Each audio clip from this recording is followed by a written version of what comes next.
What is up, YouTube? Good evening, good morning, everybody. It is very early morning for me, 1:30 a.m. I am in New Zealand for one single night before I get off to Japan in just a few hours. So this is a Kami Capital late night showing. Good morning, everybody. One's in the chat if you can see and hear me all right. New hotel, new Wi-Fi connection, and a slightly different latency, so I need to hear. One's in the chat. I need to hear it.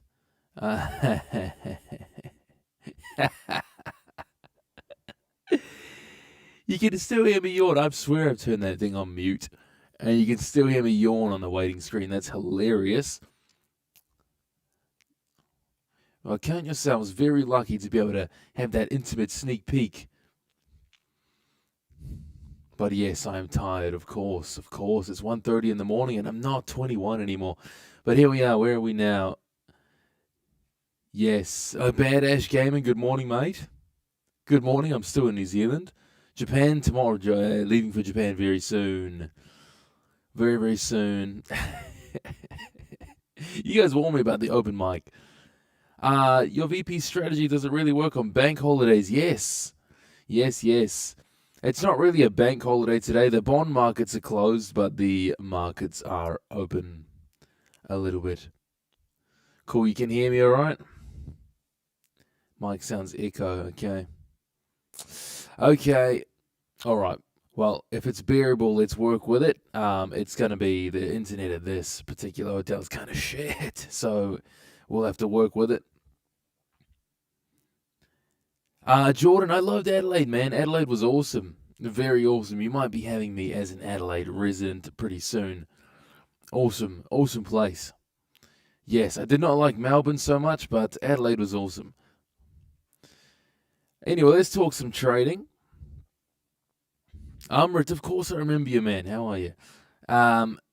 Omi just passed the free TPT. Yes, Omi, man, congratulations. That was well spent then, wasn't it? That free account was well spent on you, my friend. Congratulations.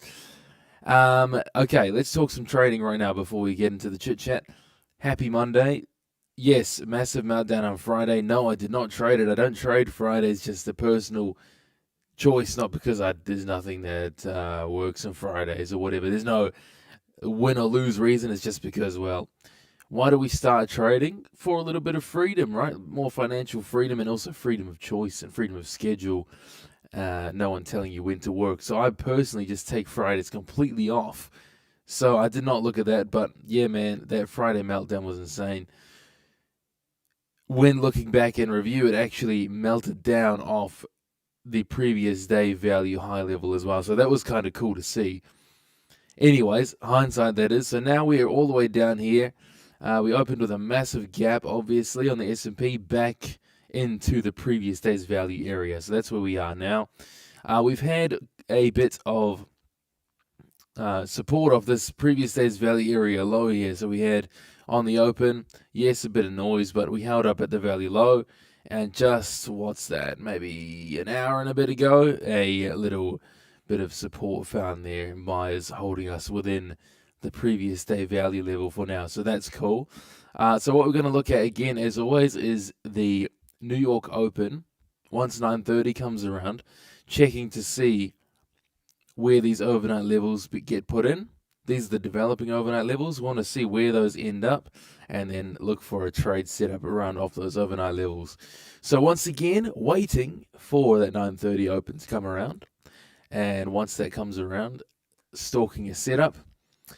There are exceptions sometimes I might trade before the 9:30 open. If there's a real clean setup off the developing profile, I might look for something, but in most cases I'm going to wait till 9:30.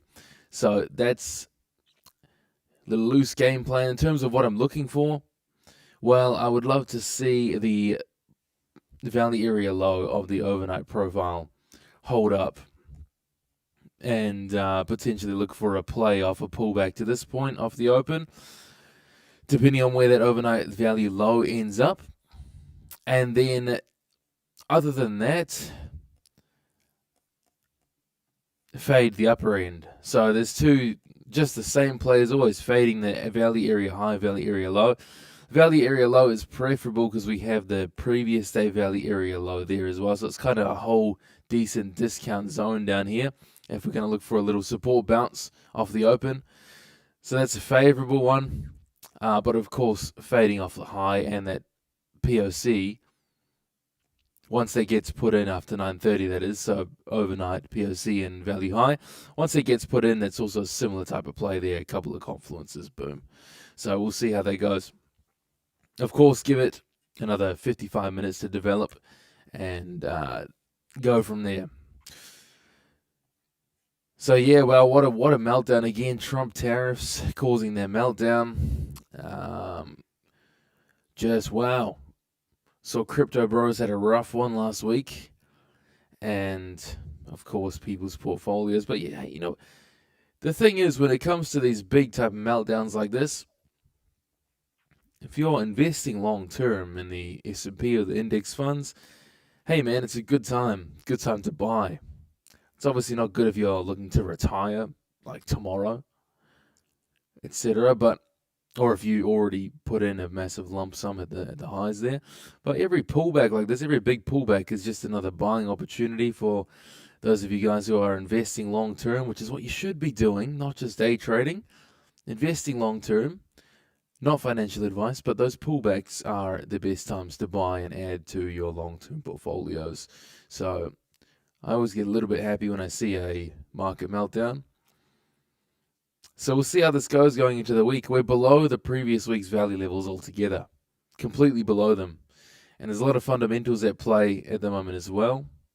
So things aren't purely technical, but we can kind of get a read based on how price develops value going into this week, how we're going to hold up. So it'll be very interesting to see the open today. Yes, it is Columbus Day. It's not technically a bank holiday. The bond markets are closed, but the stock market is as per usual, no change there. So there will be a little less volume, but it will be very interesting to see going into this week off the open today if we at all approach the value low of the previous week, and if sellers re-enter the market there to keep pushing this down. Now we have, again, a lot of fundamentals at play here. A DJT tweet could flip things, pull things around wildly, technicals all disregarded. But yes, watching to see where fair value develops. If the participants find value to be lower, if we develop fair value lower and lower, hold at resistance, break support, etc. Just follow the market. Let's see where it goes. You guys sound a bit like RoboCop. Yeah, that's not good. That's not good. Not good. The internet at this particular hotel is a little bit sus. So hopefully it doesn't stay like this. Do I sound like RoboCop to everyone? Are you hearing a little bit of a robotic tone? Not from me, but from the mic.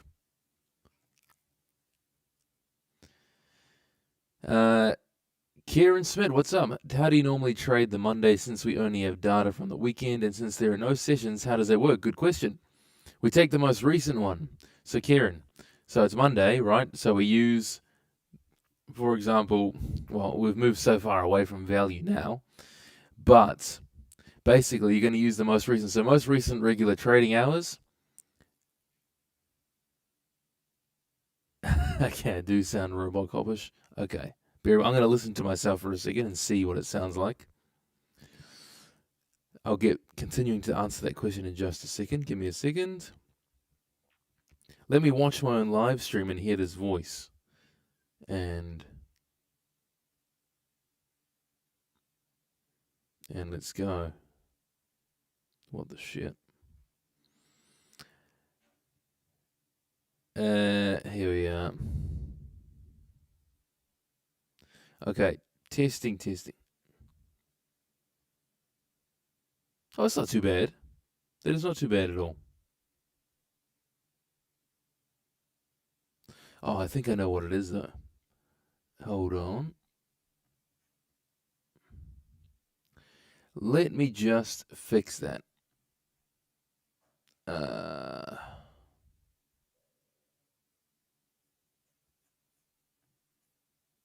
Screw it, man. It's just one night. Hopefully the next hotel will be better. Just put up with the Optimus voice for now. It's not too bad. Roger. Yes. Okay, what was I saying? So on a Monday, what you want to do is just look for the most recently closed profile of the regular trading hours and the overnight. So if you're starting right off on that overnight open, you're going to look at the most recent RTH session, which was Friday, so 9:30 to 4 p.m. on Friday. That's the most recent RTH.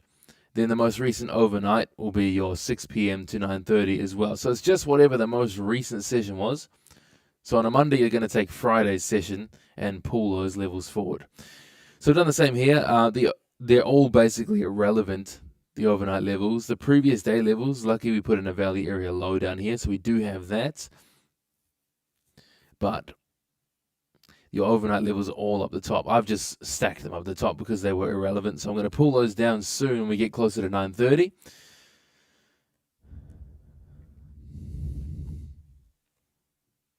Last day's trade was lit. Yes, it was. It was really good. Yeah, last week was really, really good on stream. All green. I think I had one break even, one loss, but everything else was green last week on stream. It was a really, really good week. So let's not jinx it here. I'm very confident in green again this week, but the markets will give what she may, and I will take my shots as I do, and we will extract some shmoney from these markets. Trading the Take Profit Trader funded accounts today, by the way.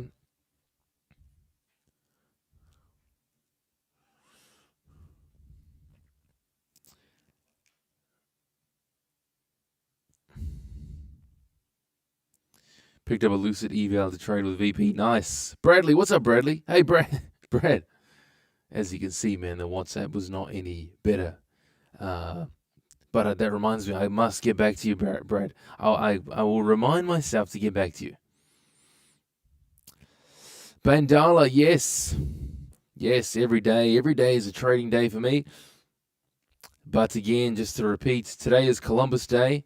Only the bond markets are closed. Stock markets are open as per usual. We will see slightly less volume, but shouldn't be a huge deal. But yes, the bond markets are completely closed. Stock market, BAU, business as usual. Louis Silver, let's get it. Amrit, if I could show if there is a trade right now, where do you plan to put your TP? Because the nodes right now aren't the normal blockish nodes I see every day. Okay. You know what, Amrit, it's actually not too bad, right? I would not trade these, but just to give you an example here, if you'd look at this profile that we got going on right now, you'd look at this whole blockish node across here as a potential level of support with a breakaway. We're kind of pulling away from it now very slowly, but we're definitely trading above it. That would be a whole sort of level there. And then these smaller nodes like this, you don't need to pay too much attention to these small little thinner nodes, because they're more easily broken. What we're looking for is the more significant edges in the profile. So you have two significant edges in this profile today. These ones in between, yes, they are edges. Yes, they could provide a reaction, as could anything, but ignore the lower volume, kind of thin nodes. You're looking for the very significant areas in price where you can distinctively say, yes, I can see this area in price was of high interest to market participants. We have clearly that bottom range across here from 661 to 671. So it's a 10-point range across there, 10-point node, quite large. I don't like to trade large nodes just right off the edge. Typically, I like to let that be in line with another confluence. And then the one above the POC area, that's a much smaller, more forgiving range, 680 to 683. So a 3-point range across there for that node, thereabouts, just under 3 points. So yeah, a couple of nodes, but again, in most cases, you don't want to just be trading a node by itself. There's going to be a bit of bullshittery. You're going to get screwed around a bit doing that. You want to have it in line with another confluence in more context. So yeah, in terms of outlining any trades right now, I wouldn't outline any trades at all right now. The only trade I would see here from recent would be this value area low bounce. And that has the confluence of, at the time of that particular setup, that has the confluence of being both below discount for the developing profile and at the value area low for the previous day profile. So it's a double whammy, two confluence trades. That's probably your best and only setup I've seen so far. Other than that, you do have, after the overnight open, 6 p.m. open, again waiting 30 minutes for that to develop. Boom, after that you have the same thing going on. If we pull that back 30 minutes, around that 30-minute mark, boom. Yeah, very small, but you have your value area low and value area low of the previous day lined up. So that's the two good trades today. Everything else up till now has been zero other confluences because of how far we've traveled away from previous day and previous week's value. So all we've got to play with here is this particular level, previous day value area low. And that's why right now I prefer to wait for the overnight levels to be put in at 9:30, just so we have some more confluences to work off, because the further we move from previous day value area low, the less setups there are until all the way up here. Again, until these levels are put in at 9:30. They should be relatively close to where they are now at 9:30. Again, it's going to be a lower volume day, most likely, because it is Columbus Day. A little bit less volume in the market. The only wrench in that, the only ghost in the machine, if you will, for that is going to be obviously the fundamentals and coming off of Friday's news with tariffs. So anything could happen in that sense. So we're going to see.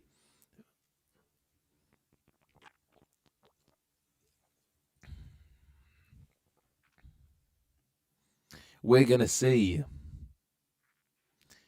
Harpreet, what's up? Wanted to ask, can you copy trade personal funded accounts like on TradeAway? Yes, you can. You have to use TradeAway. You can't do it from TradingView, but if you execute through TradeAway, TradeAway's got a copy trading feature, as does NinjaTrader.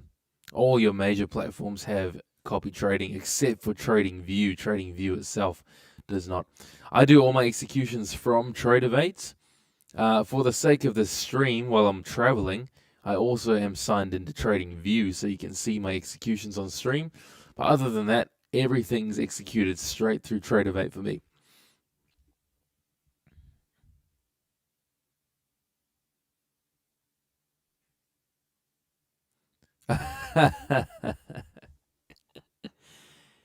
You know what, bro? That's just some real naughty boy behavior from ICT. I'm not gonna lie. I don't follow him anymore, but it doesn't surprise me, man. It's so funny, eh? It's so funny.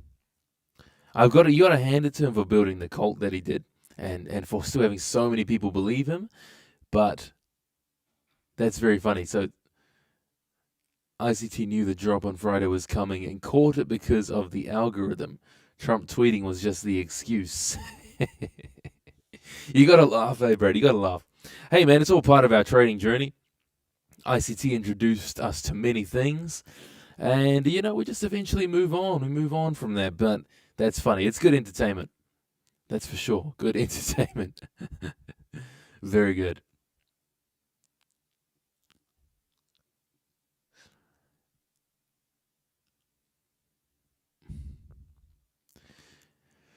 Noman. Oh, no. One question before that was actually good. Do you typically use Bookmap to assist with entries? Good question. Straight to the tick. Now, I used to use Bookmap very heavily to inform my entries. It's a good tool, really good tool.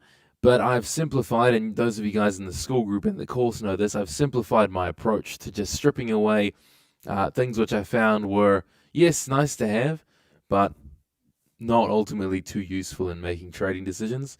So what that comes down to for me is just the volume profile, just either a line chart or a candle chart, doesn't matter, just a chart showing current price.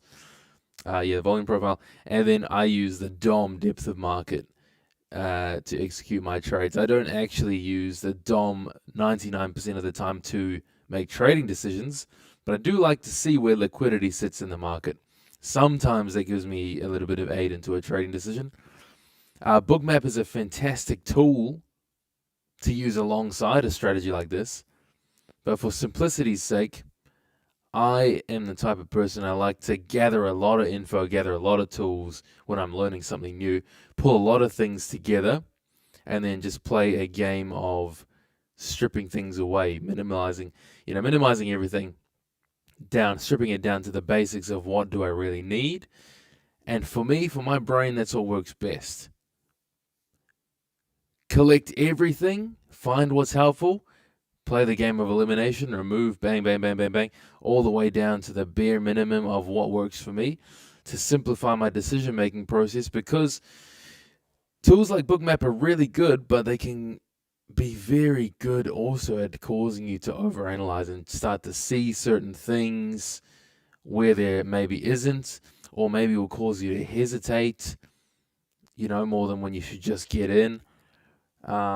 So yeah, for me, good tool. I actually do on my desktop setup, not my traveling setup like you're seeing here, but I do have on my desktop setup Bookmap open, just to see liquidity in the market and where it's sitting, what areas of the market liquidity is sitting, because it can be useful to see, hey, we got 200 buy orders stacked at the previous day's value low. We're approaching previous day's value low. Instead of entering in front of those orders, I'm going to wait for price to sweep that order, trigger those orders, and then get it after the sweep. So that's a situation where maybe it will inform my trade more. But again, I can do that on the DOM, not just on Bookmap. So yeah, definitely useful, but not something 99% of the time I'm not using it to inform my decision.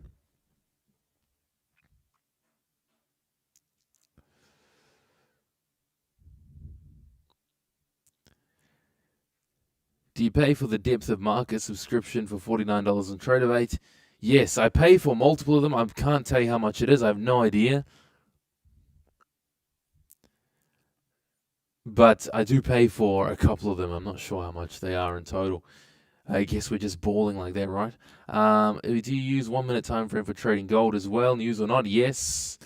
Time frame is irrelevant for me, but for the stream and for my visual purposes, it's on the 1 minute chart. In TradingView, you have to draw these profiles across on the 1 minute chart for the best results, just the way TradingView calculates things. Mark up the levels on the 1 minute chart, but then from here I could trade off any chart. I just need to see current price where it is, and my levels. So the time frame itself doesn't play a factor into my edge. My chart's broken. What the shit? There we are.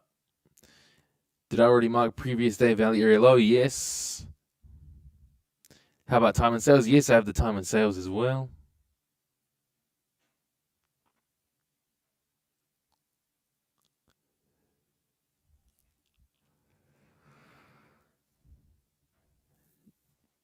Jabari, yes, I know. It's actually a good question. A lot of people have asked that. I will answer this question every single time because it's a good question.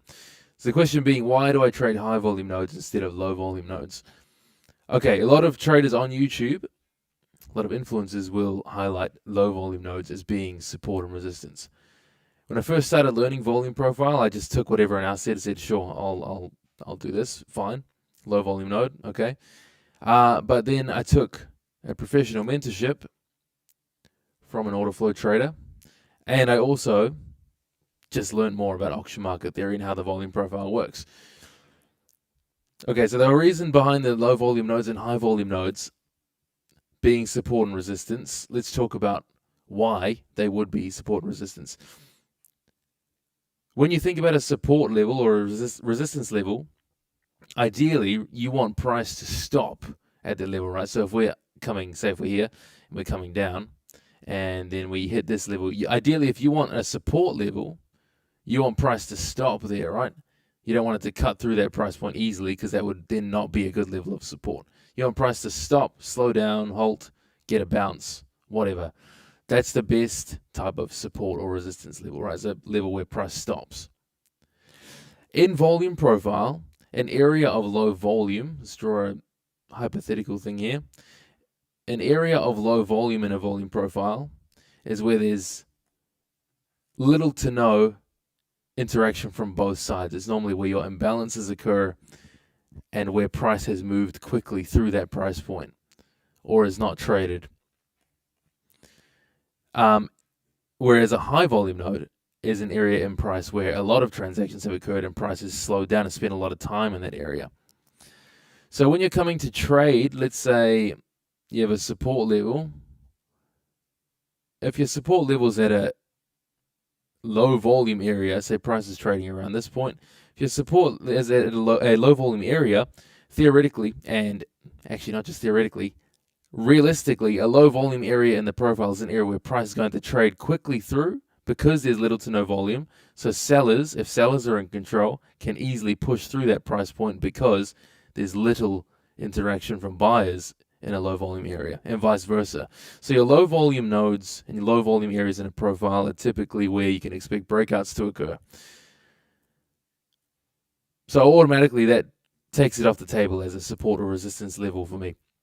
Whereas a high volume node is an area where a lot of interaction happens from both buyers and sellers. So as price approaches a high volume node, you're going to get stoppage, slowing down, price will slow down, stop, bounce, reverse completely, or just spend time in that price point, giving you multiple opportunities to go back, forth, back, forth. The point being, at the end of the day, a high volume node is harder for price to move through versus a low volume node. Price can easily push through low volume nodes, but has a tougher time pushing through a high volume node. So that's why high volume nodes are the better support and resistance area. What I think though, when people say they use low volume nodes as support and resistance, when I've seen them highlight these low volume nodes, what you'll see is often happening is it's not the low volume node where they're getting their entry, it's the edge of a high volume node. So as price comes down from a low volume area, it taps the edge of a high volume node, filling that low volume area, filling air quotes, and hitting the edge of another high volume node. So I think we are all trading the same thing. It's just people are mislabeling that. It's not the low volume node you want to trade. It's the edge of a high volume node. That's what I trade, is the edge of nodes. You don't want to be entering around the middle area of a node because it's going to be more messy / noisy. But the edge of a node is where you'll get your best entries often. Now the only exception to that is a low volume area in price. Let's say like this. Look in this profile up here. A low volume area like this. See across here on that drop down. Basically little to no volume. Price just melted through that point. There's one-sided delivery all the way down. This low volume area, the only thing that can happen is that can be an area where price maybe comes up to attempt to reach back into, but because there's no interest, price pulls back away. That's the one situation where the low volume node can be helpful. Is price attempting to trade that area, but there's interest from neither side, so price pulls away from that price point. But for the most part, if you're looking for support and resistance levels, you want to look for those strong high volume nodes. Watch for the break and retest of high volume nodes,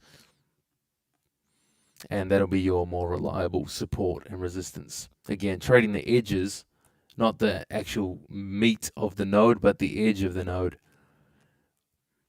So I do believe at the end of the day, low volume node, high volume node, traders are talking about the same thing. It's just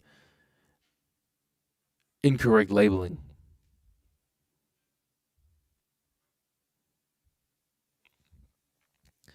In tune with Mike. Good morning, sir. Good morning, Mike. That Friday dump was crazy, dude. I did feel a bit of FOMO the next end of the day. I had signed in to have a look. So, man, there was actually a good short setup in there. But hey, man, it is what it is. What a nice move. So yeah, I'm interested to see how we go today. It is Columbus Day, so lower volume, of course. It's not a bank holiday technically. The bond markets are closed. Stock market is open. Green Days Trader, what's up? Good morning. Can you give a quick rundown on how to spot a reversal with order flow, preferably the DOM? ZD Jr., you can't really spot one with the DOM, to be honest. The way I look for reversals using the profile is looking to see how price is holding relative to recent value, or where current value is developing relative to the previous value levels. And yeah, I don't use order flow itself to predict reversals. They can be a bit too finicky, a bit too many fake outs. You can really get lost in the source trying to just watch the DOM and time and sales for reversals. It can be very easy to get lost. So I prefer to just see how volume's developing, where value is shifting to, and what side of that value we're holding at to try and predict good breakouts.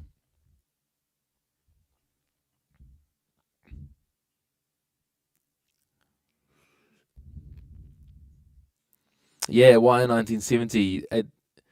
A low volume node, if you are going to trade ICT style, a low volume node is exactly your real fair value gap.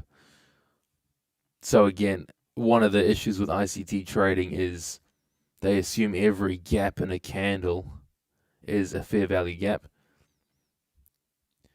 But using a volume profile like this, you can tell where the real gaps are. So disregard the candle shapes itself, but you can say in this profile, your imbalance, if you will, or low volume area or gap in value is across that range. Edge of this node at 784 and edge of this node at 747.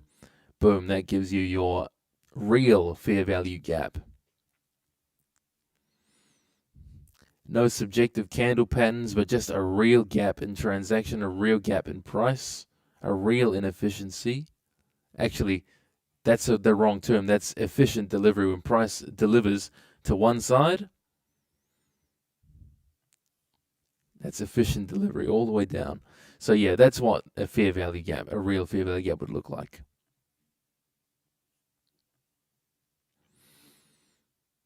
Do I use cumulative delta for confirmation? Not anymore. Why? I don't. Again, that's part of my process of elimination. Good tool, but in the end, didn't really need it. But a great tool, and I do encourage people to use other tools alongside volume profile. Just not something I use.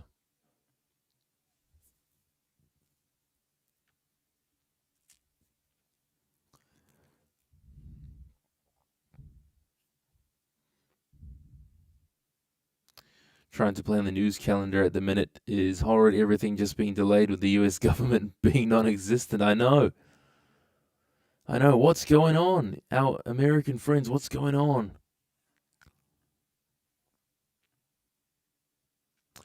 What is going on over there?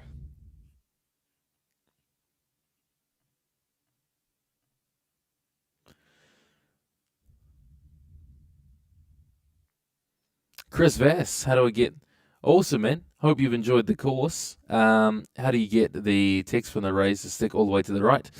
Okay, so you double click, and if you click on here, text alignment, I got it set to top and right.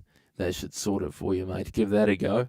And make sure you're using the horizontal ray itself instead of the one that you draw out, if that makes sense. Not a line, but an actual horizontal ray. And do top right. Text alignment right. That should sort it for you, mate.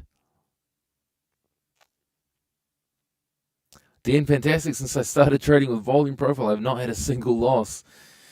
I mean, it's a beautiful way to trade, isn't it? It's a really good way to filter out good trades from bad.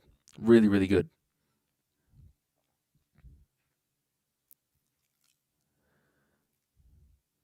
M, is there any specific time you'd recommend not to trade? For example, people say don't trade from 12 to 1 in my afternoon session.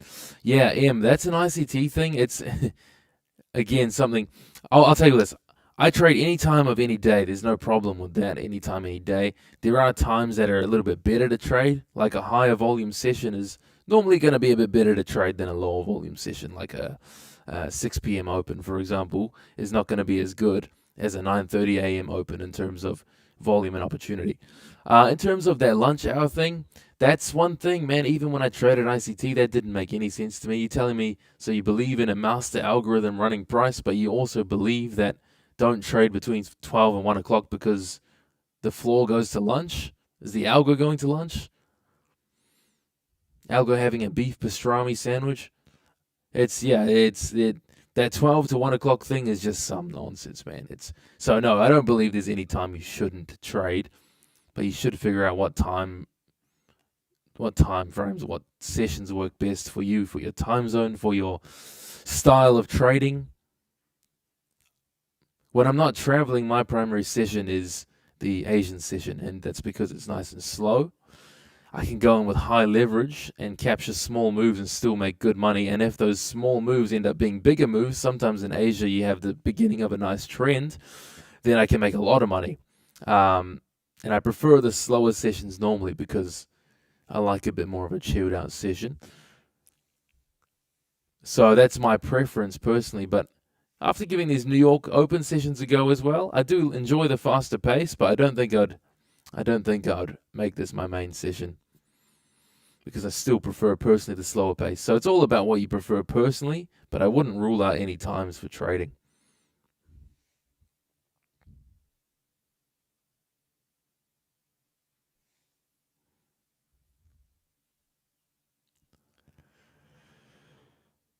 Right and left just don't get along. Yeah, man. We have an absolute knob in office. Dude, Mike, I mean, I'm not going to lie, the first term, not to get political, I was a fan of Trump in the first term. I thought it was a cool change. Obviously, I'm a New Zealander, right? It doesn't affect me, but I was like, wow, what an interesting change from the usual politics. But yeah, the second time around, it's just been shocking. But again, I don't live there, so you guys can give the rundown. But from the outside, it's a mess, dude. A mess. It's not much better here in New Zealand right now. We got some clowns up in office at the moment too. As always, they're all clowns, man. I don't think I've enjoyed any prime minister or whatever here in New Zealand.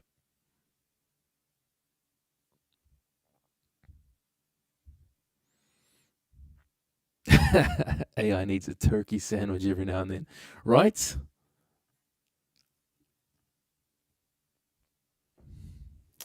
Right.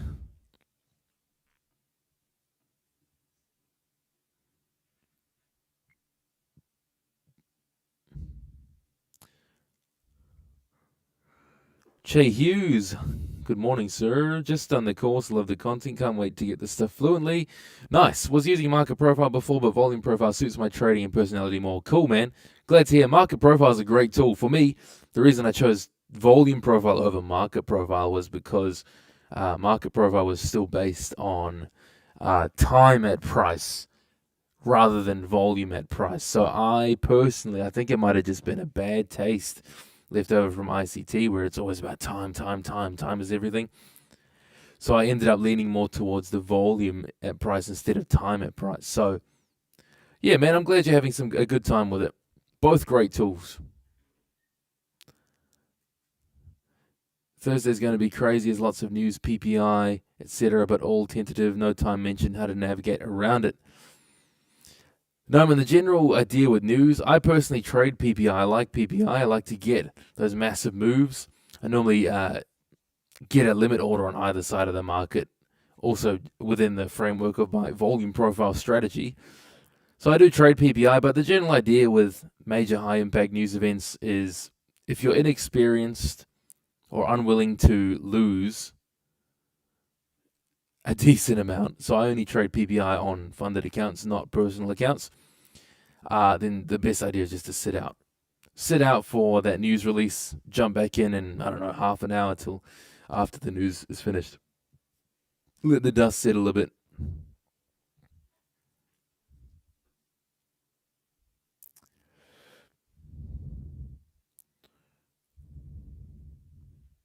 Yeah, Green Day's trader for gold, just use the same thing, 9:30 to 4, and then 6 through to 9:30. That 9:30 to 4 is still the highest volume session.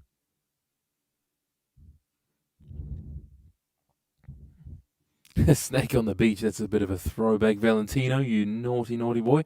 Yeah, we should get some background music back on here. Little ambiance.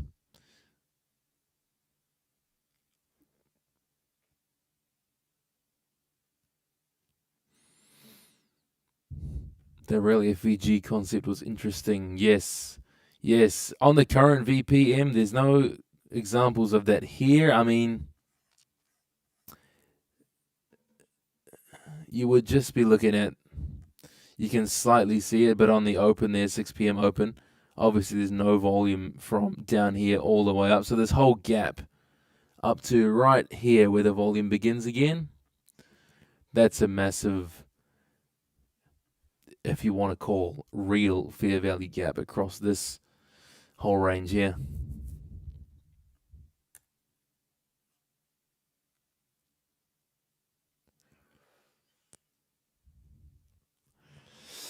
Ash, what's a node? A node is, see on this thing here, pulling across on the left, that shows the buying and selling at each price point in this range. And what a node is just the bumps that stick out like this. And that's a high volume node. And then the opposite of that is a low volume node where you have areas where there's divots in price in between the high volume areas. So the nodes are just the bumps. And then we use that as areas where there's sort of an interest or a trade idea around these areas in line with other things. Whitewater Joe, greetings. Greetings from Cologne. Yes, sir. Adam, am I trading even though it's a bank holiday? Yes. No setup for a short yet, Robert. I mean, we're up around these value highs and point of control of the overnight. But again, waiting for 9:30 to start to take a trade.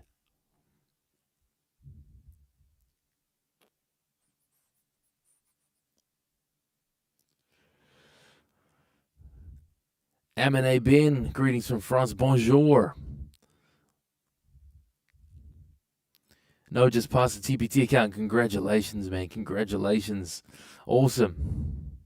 Even with the low volume session still passing accounts. Good to hear. I hope it was this trade here.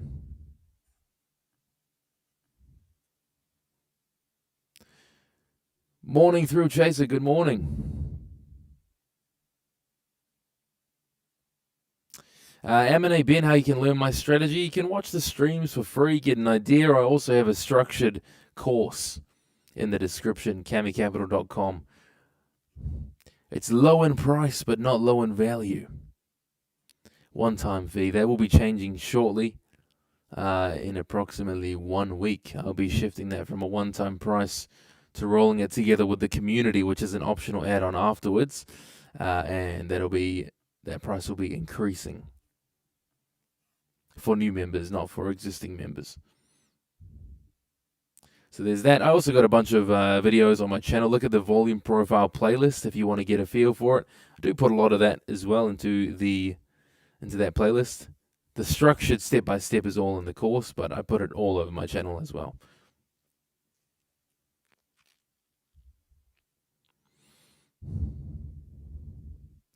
Anyways, we are 15 minutes away from the open now, so hopefully we get some sort of action.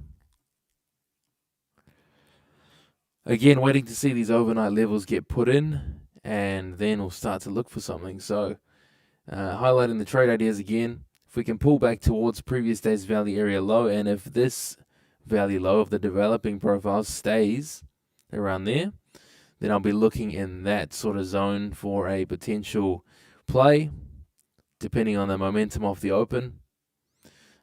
So there's that. And then the other play here, potential play, is there's two more potential plays. First one would be a potential fade off here. POC and VAH of that overnight profile stays right there. Nice close range together. That's a couple of stacked levels right there. That could be a nice little fade off that. Again, just looking for my usual. Might have to go actually in with less size today because it's quite a wide range. So there's that trade fading off that. And if it breaks through these highs, or breaks through the value high in the POC to the other side, then I'll be looking for a pullback to trade the opposite direction. So there's three different trade ideas I'm looking for here. And I'll be looking at each of those trades as we get to 9:30. So not long to go now. As soon as we get around 9:25, I'm going to pull the overnight value levels down and start to get them ready on the chart, because as we've seen with the streams last week, trading the 9:30 open, we've got to be ready on the trigger, basically right on 9:30, because some of the best moves are happening right away. 9:30 hits, boom.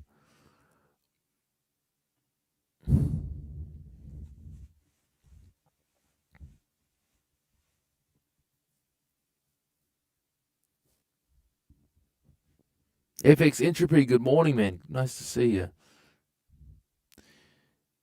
Would you use a 5-minute up to 625 to exclude the 630 candle with TradingView charts as an example? Mark Hammond, you got to draw the profiles on the 1 minute. Just the way TradingView calculates the profile, you got to do it on the 1 minute chart.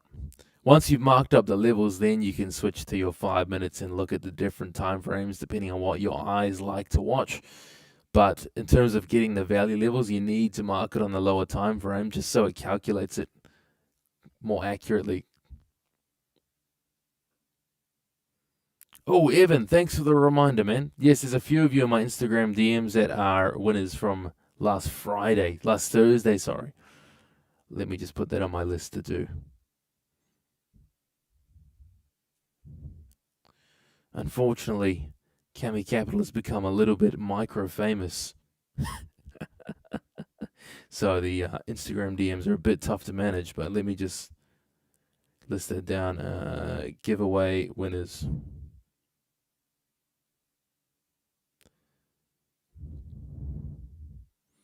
Yes. I'll be right on that, Evan. Don't you worry. I'll get right on you.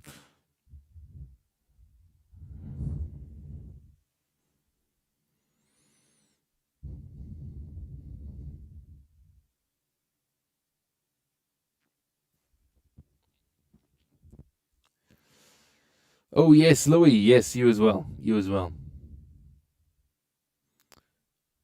Yes, sir.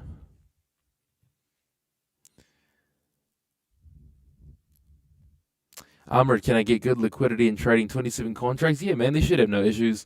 I mean, if you're trading a main session during the, on the S&P 500, you'd have, if you're trading a live account, you should have not too much trouble getting filled with 27 contracts. That wouldn't be difficult at all. Um, if you're trading the overnight session, maybe a little bit harder, but again, not a huge deal.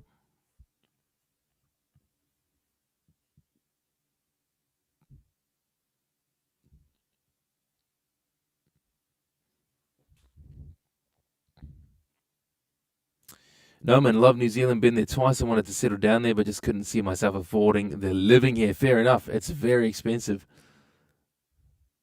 Very, very expensive. Yeah, M&A Ben, Fabio Valentini. Yeah, I trade very similar to Fabio. I actually didn't know of Fabio until just recently, but I'm a huge fan. I watched that interview with Chart Fanatics with the Rizzler, whatever his name is, and yeah, very similar approach to trading. Same framework. He uses a few different extra tools, but like I always say, there's a reason why the best traders in the world and the most professional traders in the world are using some sort of volume analysis. It's a really good edge for retail traders. Really, really good.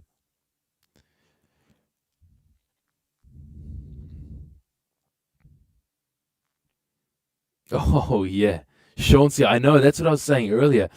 The volume profile literally gave a setup for that massive drop on Friday. Now, not that the volume profile predicted this drop, but had you trailed a runner on that trade, you can capture almost perfectly that entire drop from Friday. Yeah, insane. Shoots and Roots, thank you for the $10, my friend. Thanks for the streams in school. No worries. Thank you for the support. Much appreciated. Thank you for tuning in every single day. I see you there every day. Thank you, man.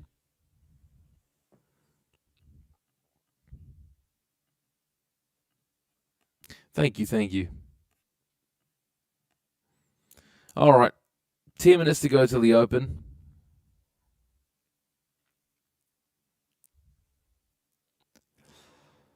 Ten minutes to the open, 10 minutes to finding. Let's see if we can get something today to start the week. Again, lower volume day. It is a holiday, Chris Columbus Day. But the stock markets remain open. Only the bond markets are closed. We should still have a decent amount of volume in the market today, especially with the fundamentals behind the market carrying over from Friday and going into the week with anticipation from the market. We're still going to see some good movement.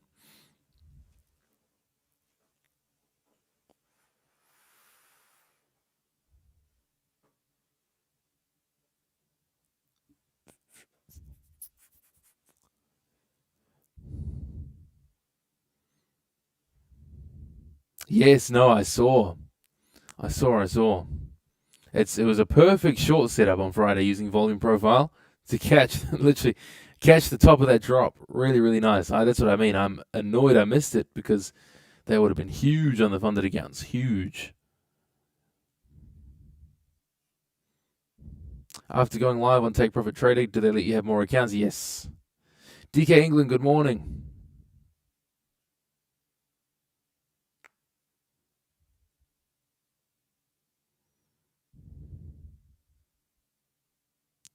Markets are closed after open, right? Daria, no. They should be open after the open. I know what you're saying. Yeah, the markets are not closed today. The bank holiday. Only the bond markets are closed. The stock market's open.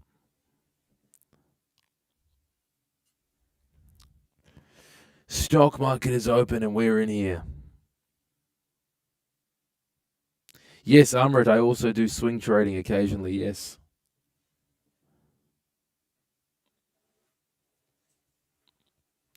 How beginner friendly is my course? It takes you, well, you have to obviously know the futures trading. You got to know how to execute trades. You got to know, the technical, the basics, bare basics of futures trading. Other than that, it's very beginner friendly. Takes you from A to Z with volume profile trading, from the theory behind it to why it works to some basic order flow concepts to help understand it, to then finding and applying practical trade setups in everyday markets. So it'll take a volume profile beginner from zero knowledge to practical knowledge to be able to execute and trade with.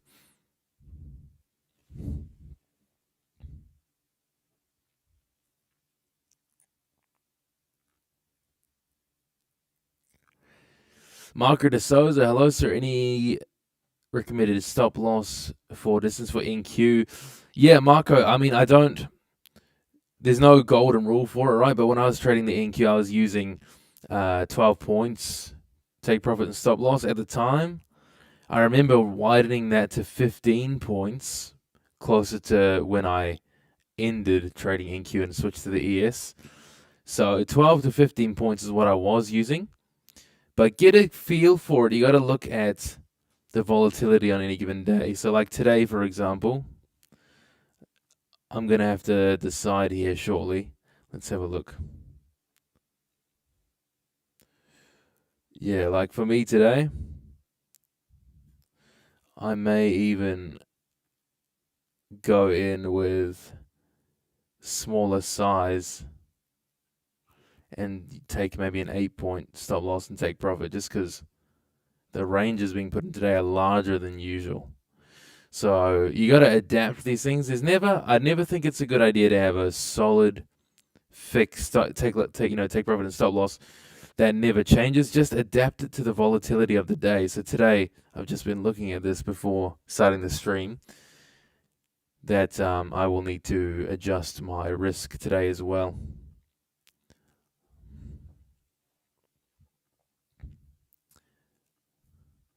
But yeah, I was using 12 to 15 points. Gabe, what's up, man? Not in Japan yet. One more night. I went to Australia, came back to New Zealand. It's my last night here in New Zealand, flying to Japan in a few hours.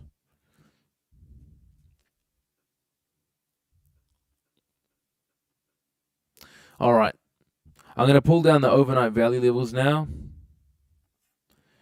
Pulling these down, and let's get these ready to place onto the chart because we are getting real close to the open here.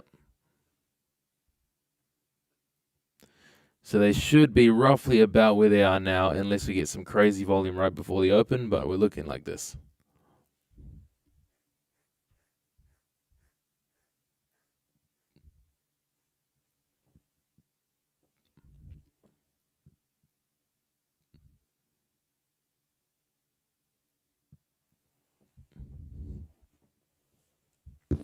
Nice, Mr. L. Awesome.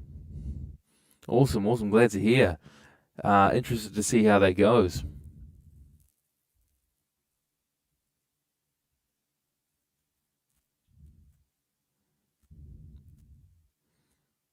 Yes, Joe Nolan, that's another good way to base your stop loss, is using ATR. Average true range is a really good way to get a more technical measurement on what your stop loss or take profit should be. Have I ever been to Monaco? Never, but I would love to go to Monaco, especially for the F1 races. Audio coming from 2 microphones. I know, I can't see where the other one's coming from. It's giving me a slight Optimus Prime voice, apparently. I cannot see where it's coming from, though. Let me see. Anyway, it might just be this hotel Wi-Fi. Should be better tomorrow.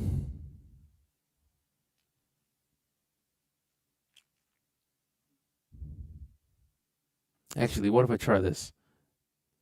Boom. I think I've fixed it. Is that better? Can you still hear the Optimus Prime effect, or are we good now? Fixed? Fixed? No? Yes? No?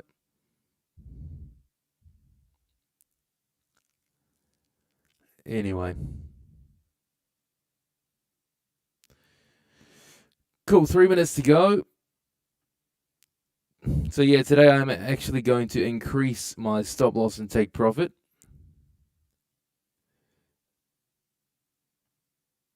One second.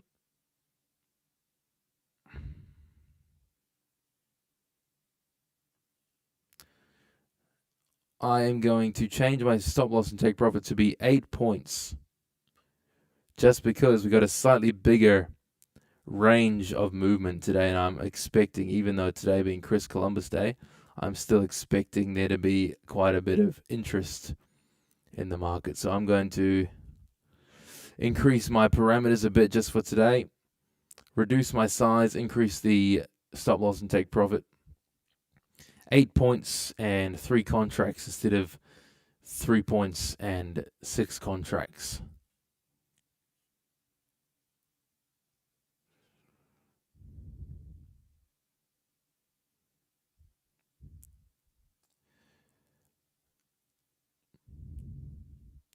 Amrit this year,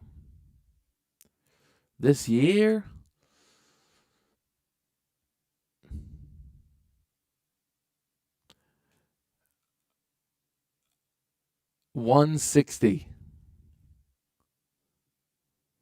160 total, give or take.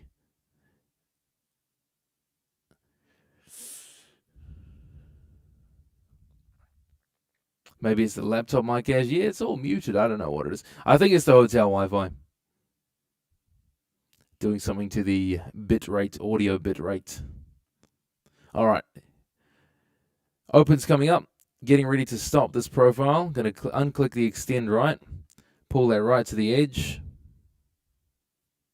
And it's go time. Let's go. So, watching the open, 1 second to go. Here we go. Here we go.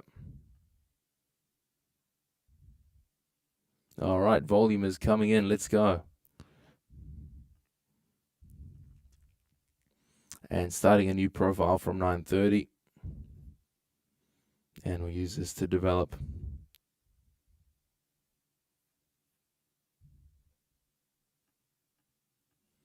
And we'll get that to extend right. That is the new profile.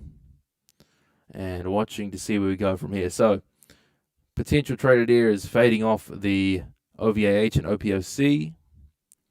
That's the first kind of one I'm looking at. And second one, we'll be looking at the lows down here. So I just want to see how we sort of trade around this point. Going in with low risk with the first trade and taking it from there. So let's go 5 points. Yes. Need 8 points. 8 point take profit. 8 point stop loss. 1 to 1. If it's a winner, see if I can get a running contract. And if it's a loser, I'll give myself 2 shots today.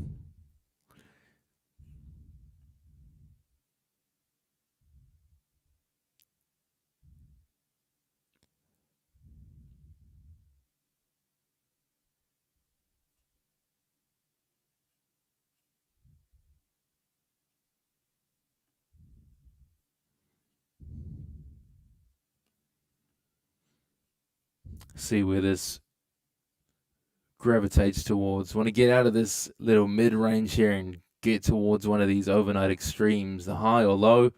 Watch to see if it fades or breaks out. I'll trade the first tap, no doubt, especially if it's off this high one here. I'll trade that first tap. Let me see, 683.50. That's what I'm looking at.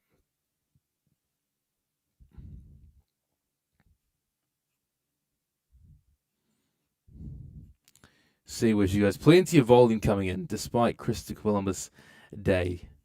Again, stock markets open as usual. Just the bond markets are closed.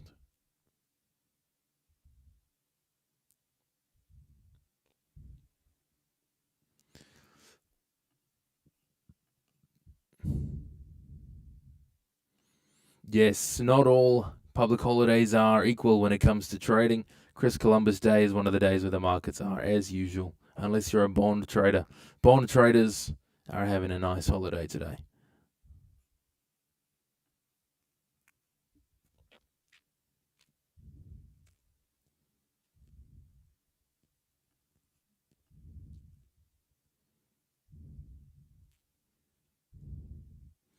Okay, pulling up towards its overnight highs.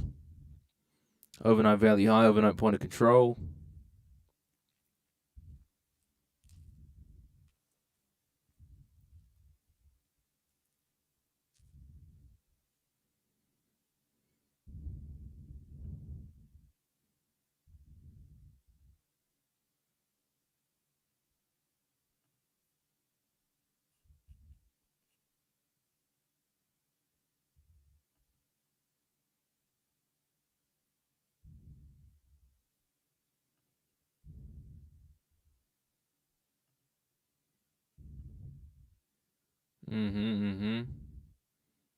Man, a lot of back and forth, and yeah, it's good. Lots of volume. Good to see. Don't want a dud session here. Like I said, still plenty of volume even on a not bank holiday, but it is a holiday day.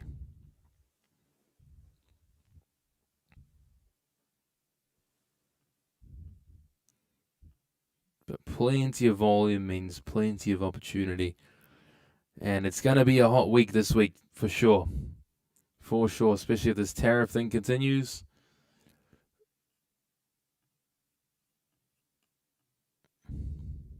Now just waiting for price to come up to one of these.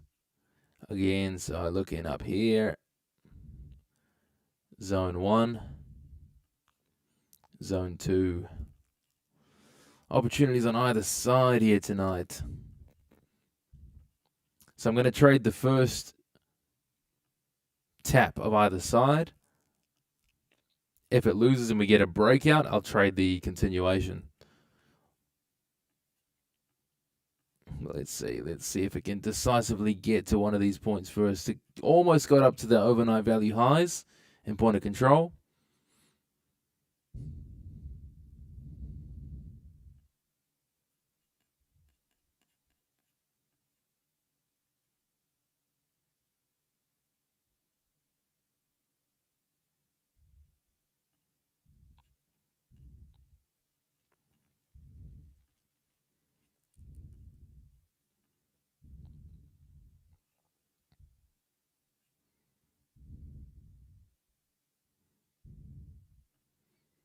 Okay, now pulling towards the lower end. Good, good.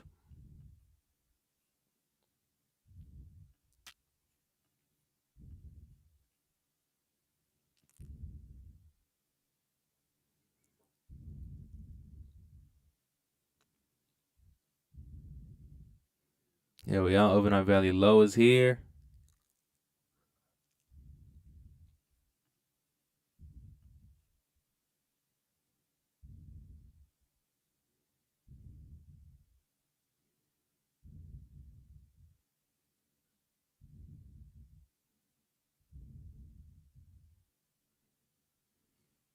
Just teasing it.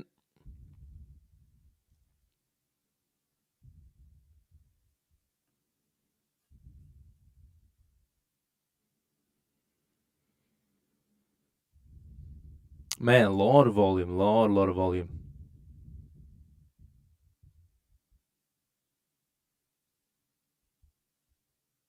No worries, Ash. Thank you for tuning in at 2:30 in the morning. See you tomorrow on your stream. Tickling the OVAL of right, that's a real close tickle right there. Real close.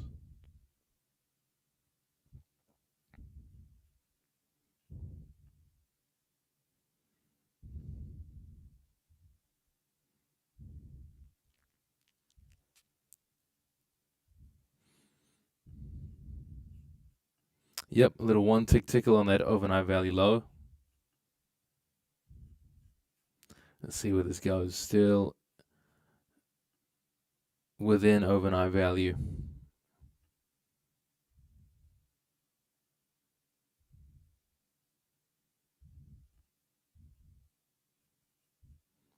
Man, Dom is going crazy. Time and sales going crazy. So much volume in this open. How long before you start to use developing 30 minutes? Yes, 30 minutes through Chaser, exactly. 30 minutes after the open of the 9:30, we can start to look at the levels of the developing profile here. Obviously, it's not much right now. If we zoom right in, you can get an idea for where things are developing if you zoom right in, but I like to give it 30 minutes, put in that opening range, and then start.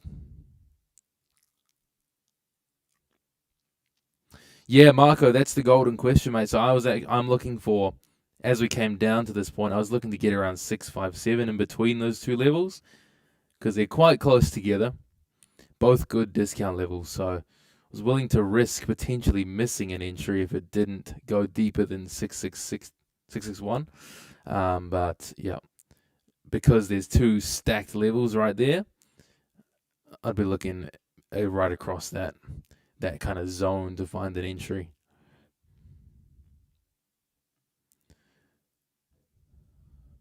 Again, sacrificing the potential, what if it only bounced off overnight value low for getting that slightly better price, slightly better entry because that other value level is so close.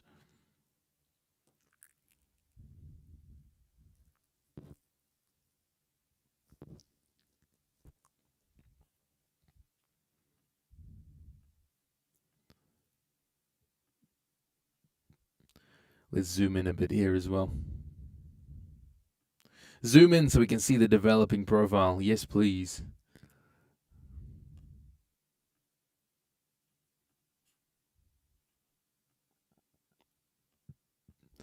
So yeah, once we hit around, if I'm still sitting here by 10 a.m., then I can start to use that developing profile to add confluence to these trades.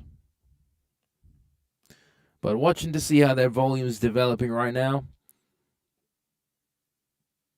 and which side of POC we start to trade.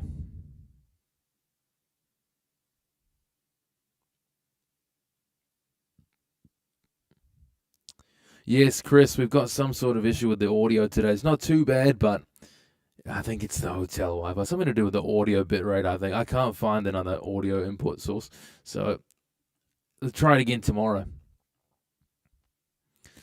Through Chess, am I using the Trading View DOM or the other software? I'm using Trade of 8. So charting on Trading View, but executing on the DOM on Trade of 8. Trading View's DOM is really shit.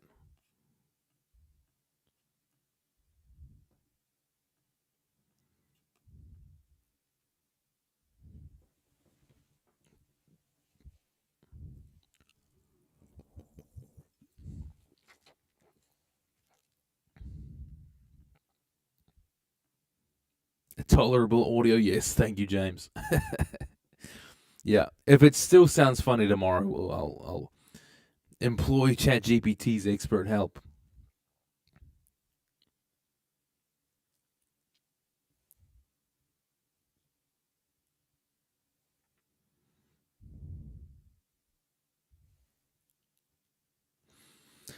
Scissors. Oh man, I'm gonna call you by your last name. I don't know how to say that. This is Zabolks. Anyway, Mr. Bellier. I do like NinjaTrader. I do. I trade off a Mac, so I can't use NinjaTrader, but I do like it. When I was using Windows, I was using NinjaTrader, but I actually have all Apple products for my computers now. Just prefer them. So I'm stuck with Trade of 8 or Motive Wave. Motive Wave's good too.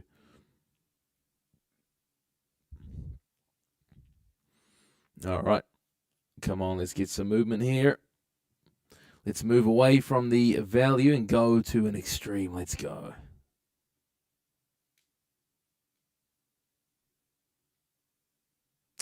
LA to BK, my upload speed here is 20 megabytes. So not great, but not terrible either.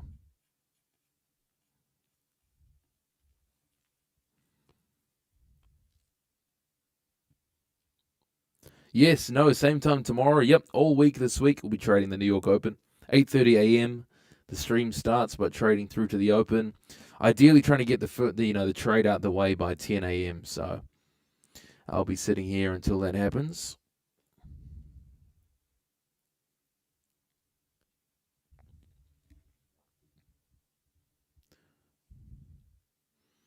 All right, heading up now. Okay.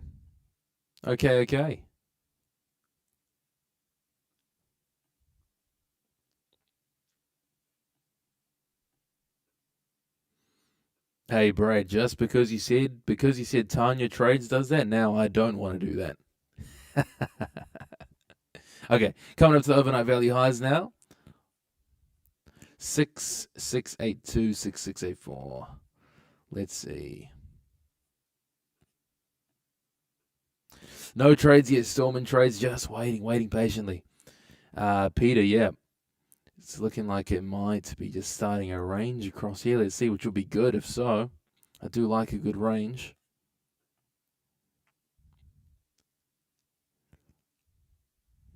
I do like a good range. Let's see. It's teased the sort of entry point on both sides here so far.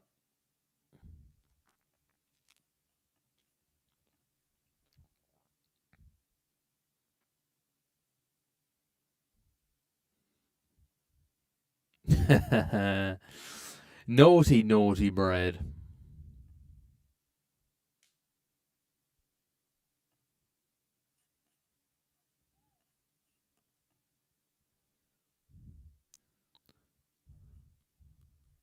What's up, balls? Can you set limit orders or do market orders and set TPSL manually? I do limit orders, Mutter. Almost always limit orders.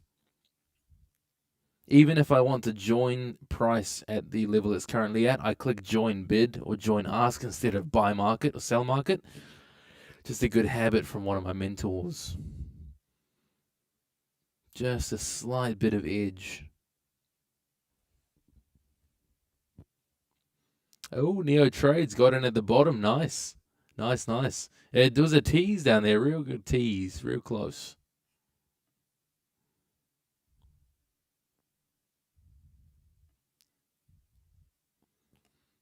Ooh, this volume is going hectic right now. That was a big sell that just hit there.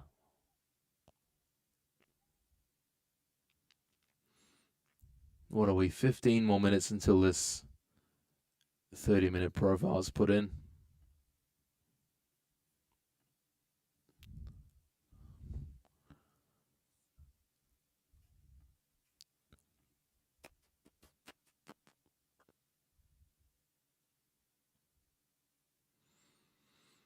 Yeah, Robbo, maybe.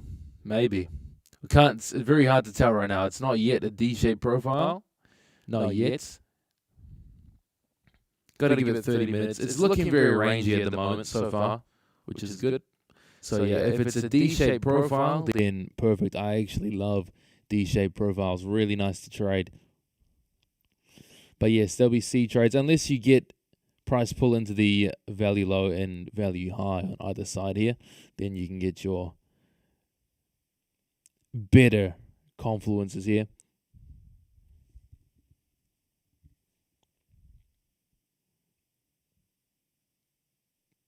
Reverb coming in. Come on, man. It's got to be the internet. I think it's the internet. I don't think it's any setting or anything. It's got to be the internet. Don't worry. We'll be in Tokyo tomorrow. Should be a bit better. Yeah, see? It's changing without me doing anything. That's got to be the hotel Wi-Fi.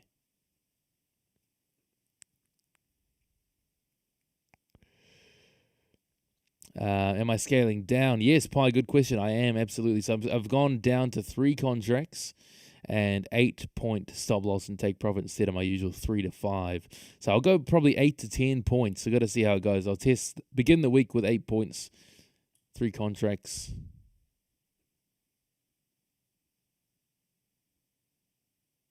Chris Amiran, good morning, man. Good morning. Good, not too bad so far. We've been teased an entry on the downside. No trades yet. Can't complain. It's looking decent. How long am I in Japan for? I'll be there for over a week.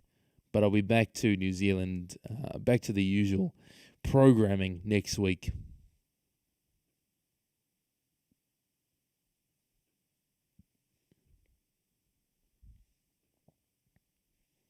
All right. Come on, let's get something. Here.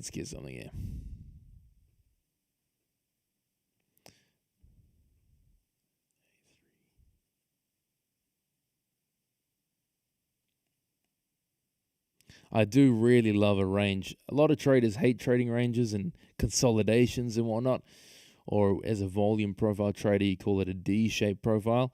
I love trading a range. Ranges are so predictable, so gentle to trade, and you can get so many opportunities trading a range up, down, up, down, up, down, until it breaks.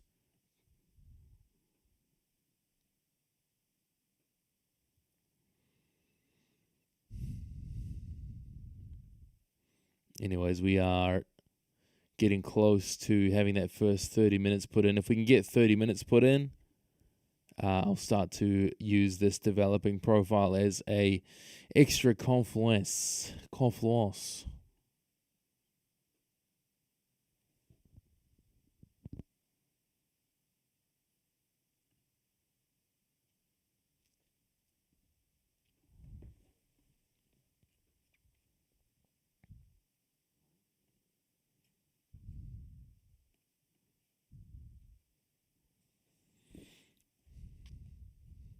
But yes, regardless, even once this profile gets put in, I don't want to be trading the developing VAH and VAL. The better trade is waiting for it to pull to the edges of that overnight profile, high and low.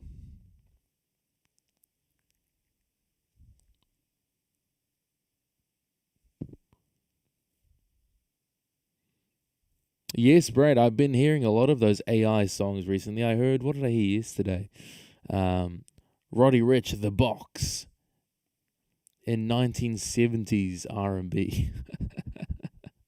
And I have heard that 50 Cent one as well. It's pretty good. It's crazy, eh?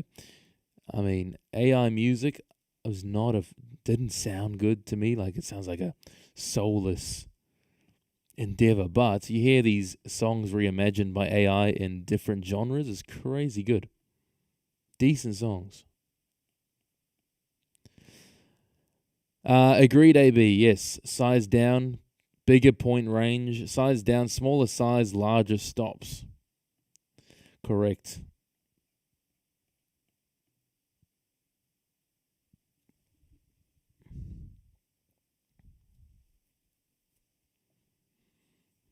Okay, let's see if it gets that push up to the highs here.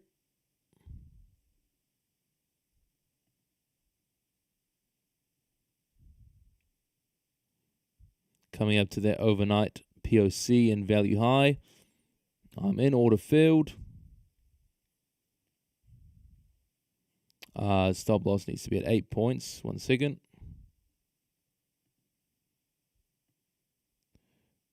Eight-point stop. Looking at this. And I want to target back towards the range. See if we get a range day today. So targeting 675.50.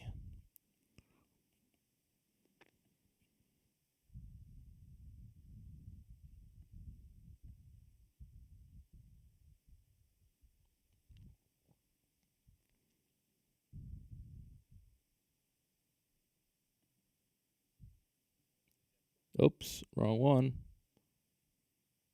I need to put a buy. Why is it not working?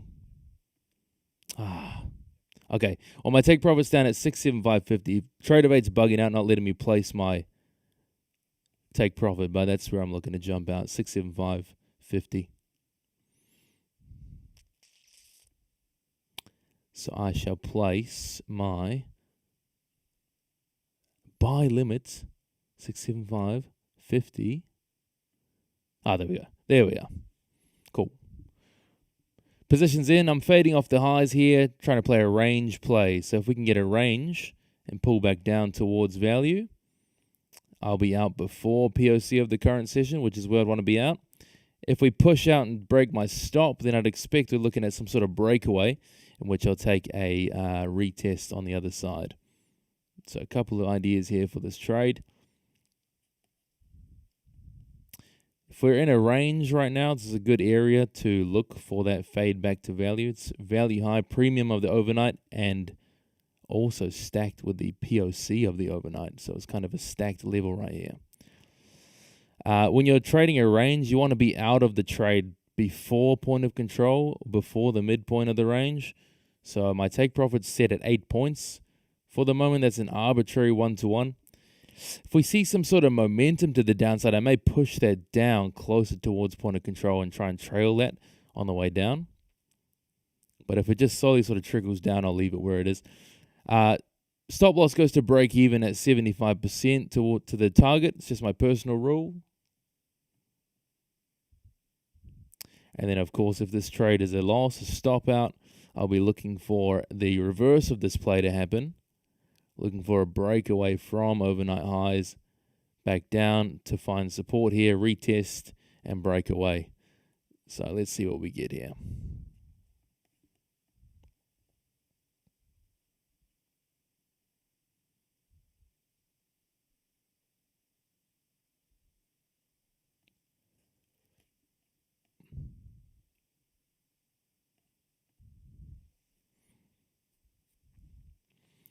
Good amount of back and forth happening at these levels. Good to see.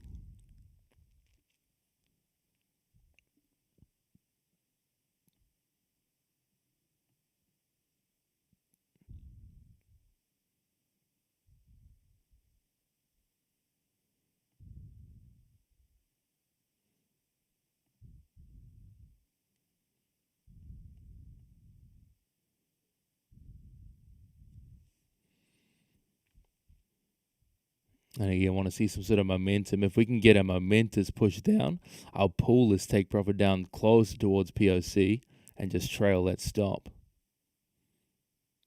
Okay, there's a good push. Or actually, an even better idea would be to take 2 off and then trail 1. That's a better idea. Let's see if we get that. Once the trade comes down to 677.50, if it does, pull that stop into break even. Protect the trade, and let it go.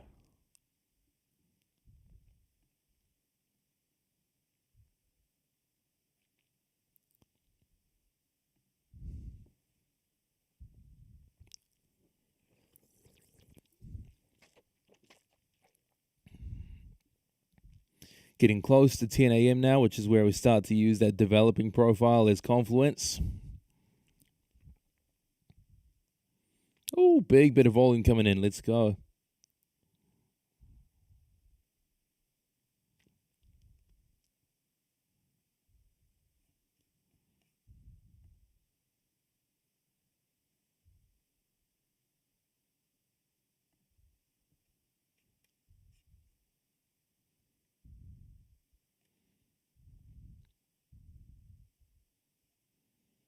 See if this range holds.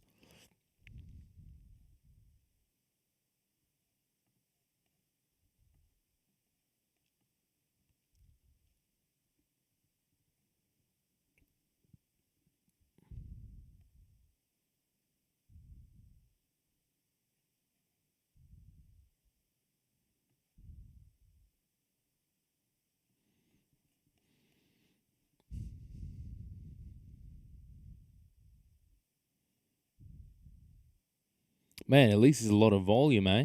Even on Chris Columbus Day, a lot of volume, a lot of interest. It's good.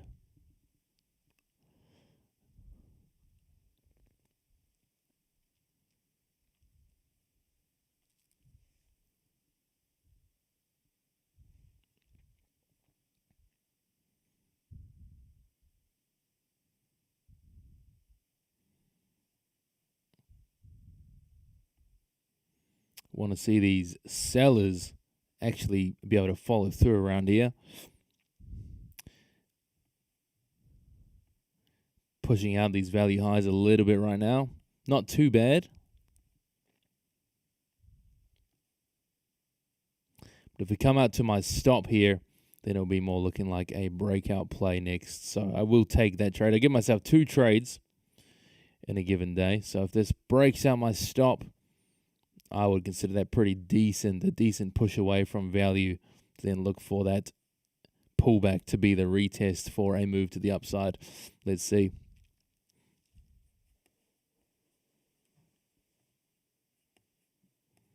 It's coming close. Coming real close.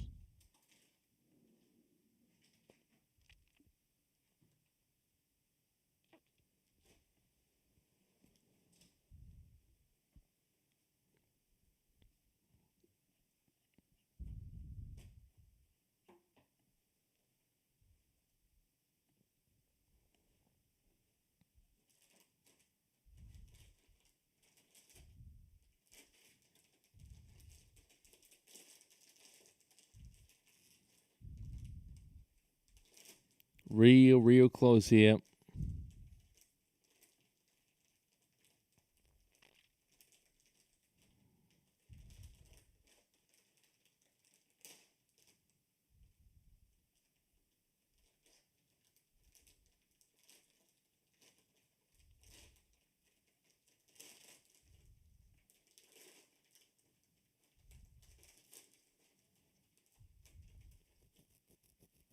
Stop out on that. That looks like a breakout pushing. So that's one down. What are we looking for from this point now? We're almost got that 10 a.m. profile in. Is now to look for the pullback and retest. So same whole confluence is here, just on the other side. That's a nice breakaway type move there. Let's remove these to keep it clear. We'll go through it all in just a second, but just watching in case we get a nice quick pullback.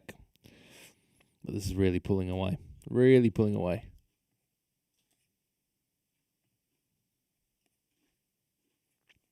Now it's past 10 a.m., so you can start to use that developing profile to look for added confluences. So what we do have alongside that OVAH and OPOC is a high volume node that developed right across that point. So that's a good sign for pulling a long off of that retest if we can come back here. So looking at 684 as a potential retest.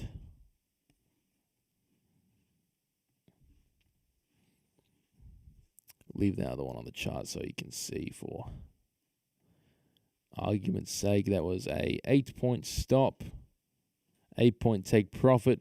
Little reaction to the downside. Almost got there. Got about halfway to that take profit target, unfortunately, before it came back. Is what it is, though. No problem. No problem. Good trade wrong side. Now that we've broken out of this range, looking for a breakaway play here. So same thing applies as with your classic support and resistance. When a support or a resistance level gets broken, if resistance is broken, resistance turns support, but you want to use the added confluence of volume to confirm that. We can see here that high volume node, that high interest across that price point, then the breakaway. That's what we call in the volume profile community a reinforced level. So decent level to look for support if we can get a pullback.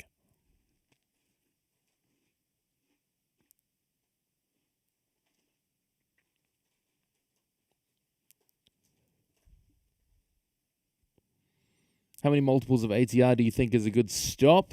Joe, I like to go 1.5 ATR. If you're going to be real technical about it, I like a 1.5 personally.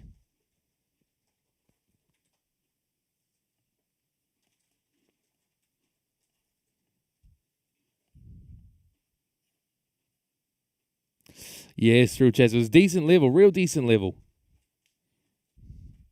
Lots of fighting of that. A lot of interaction there, which is good. It's what we need to build those nodes. It's good, it's good.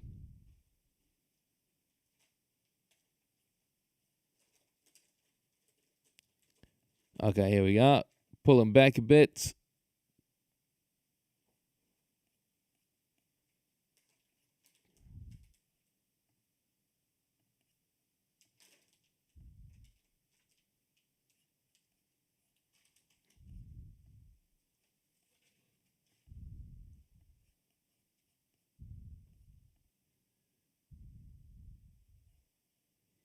Cool. All right, potential next trade coming up here. Let's go.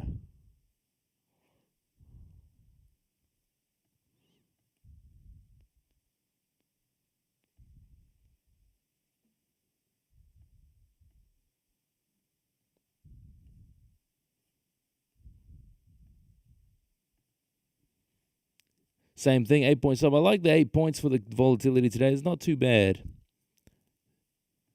Decent amount, enough room to breathe, but still quick enough to get in and out. So I'll stick with the 8 points. Oh, ain't no way, man. One tick tickle. One tick tickle. Ain't no way. No way.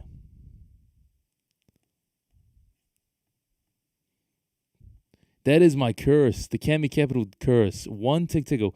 That traded that level for a brief second before that bounce. Oh my goodness. Not the tickler.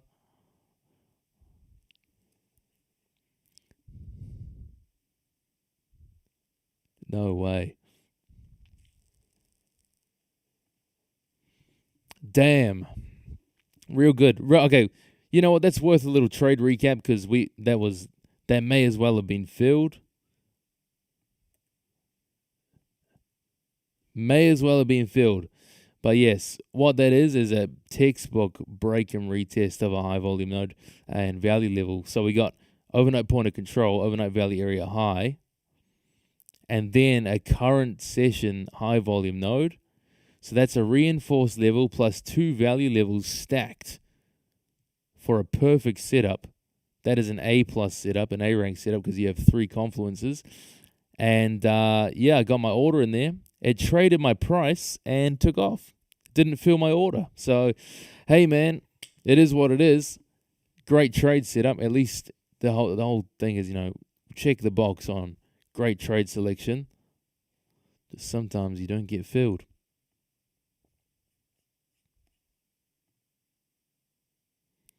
Me dudes.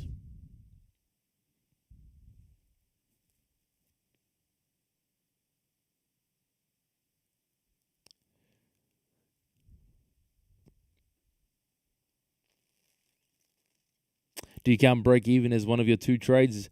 No. If I've hit break even on one trade, and then I go for another trade, and that trade is a loss, I'll go again. So I think the better way to count it is negative 2R. Negative 2R would be stopping out for the day for me, or plus 1R.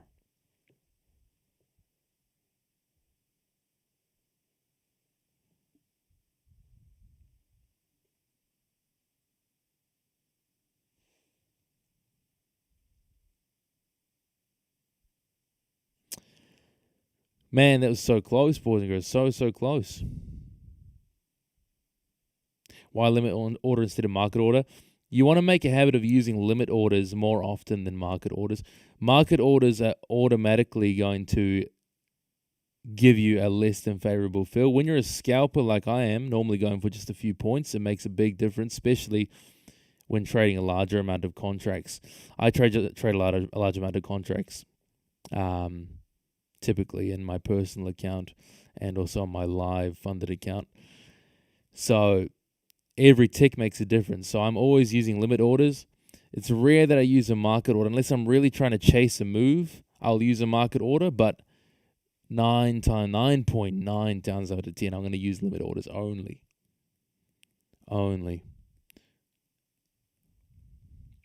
Brad, good question.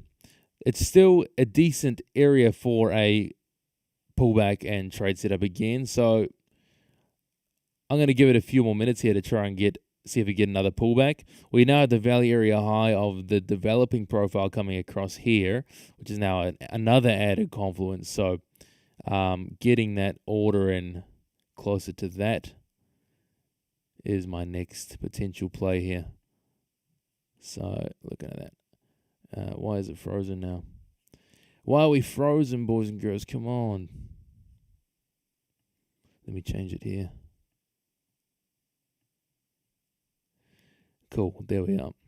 Yeah, so I'll see if it comes back for another attempt. These things aren't just one tap and then taking off, So I will, to answer your question, Brad, I will let it go another test. If it can come back and retest again, the trade setup's still very valid.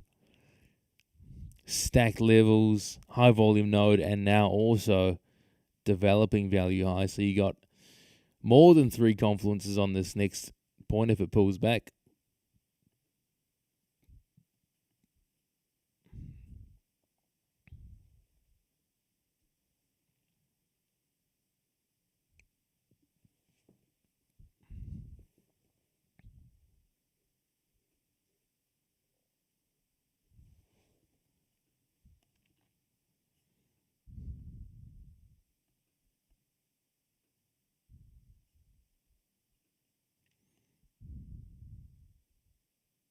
After it's been semi-tested already, would you ever move your fill lower? Yes, Adam, absolutely. So you see in this case, that initial fill was right on that tick there, 685, where I was trying to get filled the first time. But now that the value area high, the developing profile is, I'm kind of following that, and now it's shifted up. So I'm just following that value area high of the current session, using that to help give me an added confluence there. So I do move it, but just because it's testing a second time doesn't mean I'll make it a deeper move, if that makes sense. Just stacking the confluences together, using that value area high, the developing one, to kind of inform this next potential test.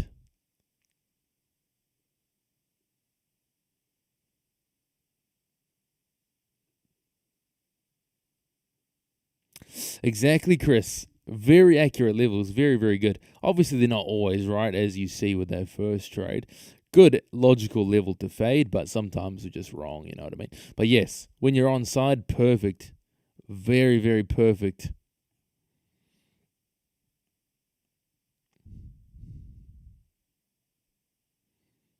So yeah, kind of following this value area high as it's developing, looking for a little retest around that same area. Man, my trade debate's real slow here. Let me do it on trade debate.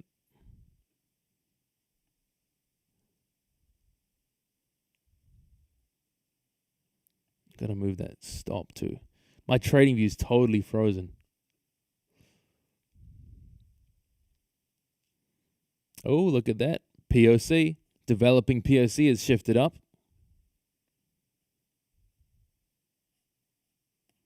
Interesting.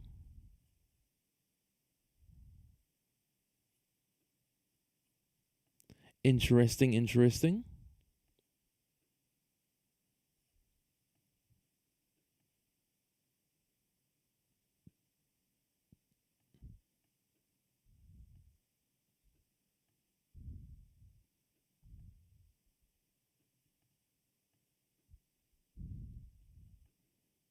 Very interesting. Yeah, so what you have here is you have value shifting higher. Fair value is shifted above overnight value highs. Generally a bullish sign as long as price can hold at and above POC. I don't like to trade directly on POC, but I'll still trade closer to the overnight value high. As if it does a little pullback and sweeps that area again. But yes, that's your fair value for the session, shifting higher, a bullish sign. Especially if it holds and continues to move up and away from POC. Bullish sign, follow the order flow.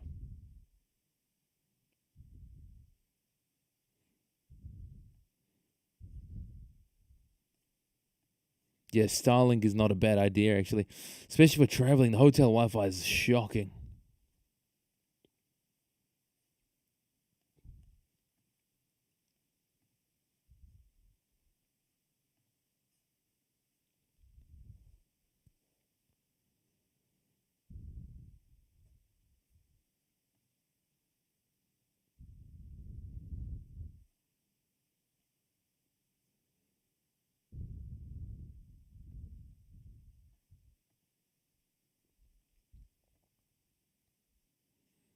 Okay. See if he gets the second test. Same area. Order filled. Same area, same trade. Seeing if it finds support there and pulls back above POC. Targeting 6694.75.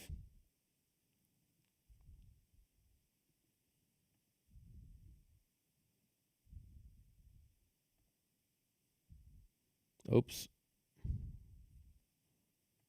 Change that ATM. There we are. Same trade idea as the first one that I didn't get filled on. This time POC is shifted higher.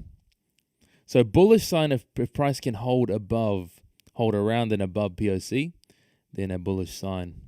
I'm going to, if I'm on side for this trade, I'm going to take off 2 at my target and see if I can catch anything more out of this trade.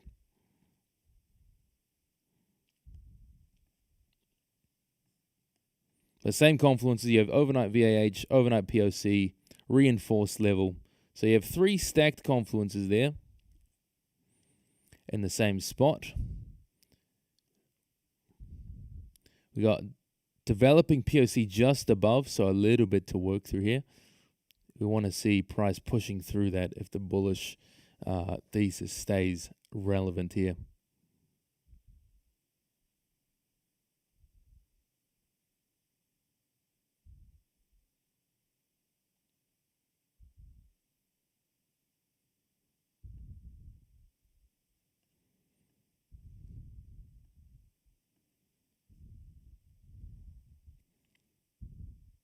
Want to confirm that amended take profit. So I'm gonna, if we can push out the highs again, push back up 8 points from where we are. I'm gonna take off 2, move that stop to break even, and just see if I can secure a bigger move out of this with a single contract. Would be nice.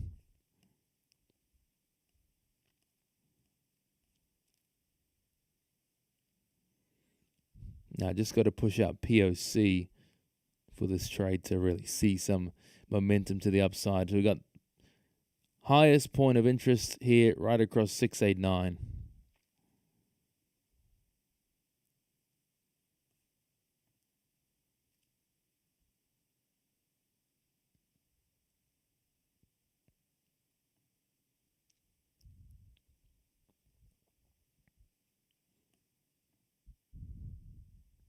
So a bit of resistance to work through to pop out for a bullish trade here.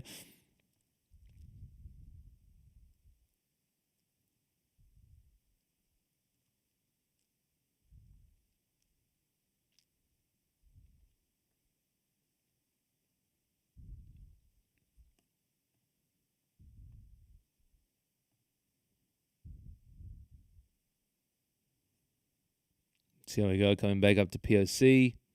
Moment of truth, need to bust through POC. 689. Got to see that pop. Let's go. There we are. Nice pop. Nice pop. Getting ready to pull that stop loss up to break even.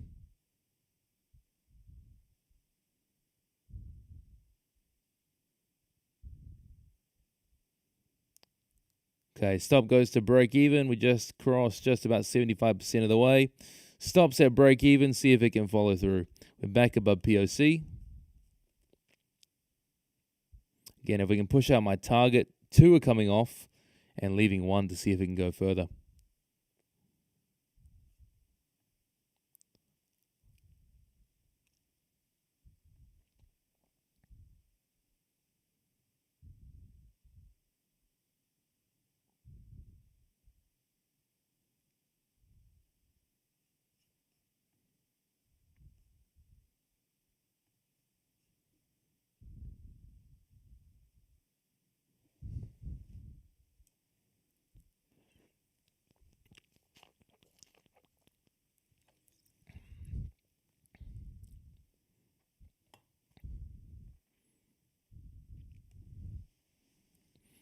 See if you can hold here. It was a good push through POC. Let's see it hold on the other side and then continue, please. Please do. Would be nice.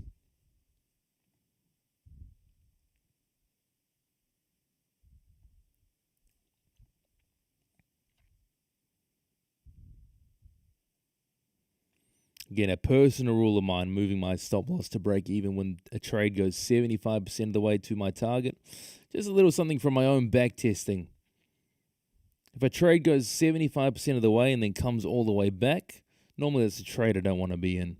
You want to see that momentum carry you through. So leaving my stop loss right where it is.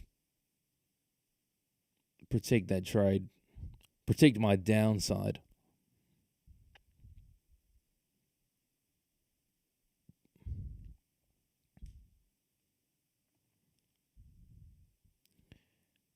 How much profit would you go for before taking a payout on Top Step? Oh, Adam, good question. Good question. I've not traded Top Step for a while. I don't trade them anymore. But my approach with Top Step was to make double the max drawdown. So build my own cushion in there. double the max drawdown, and then start taking payouts. So it was actually a longer process for me to get payouts from Top Step versus other prop firms. That was just a personal thing for me because, with Top Step, you also got to factor in the thing that they only let you take 50% of your profits out at a time. So, if you want something worthwhile, I want to double the max drawdown. Number one, so I could get more space in the account after taking a payout. And number two, so that when I could take a payout, I could take bigger payouts. Because, the 50% rule is whack.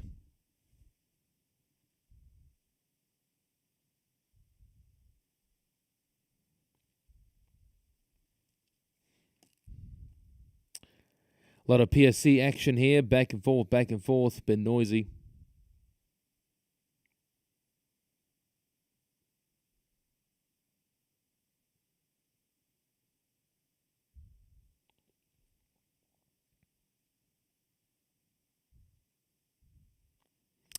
Break even on that one, boys and girls. Pulled that stop through to right to my entry right there once it hit 75% of the way. Protect that position.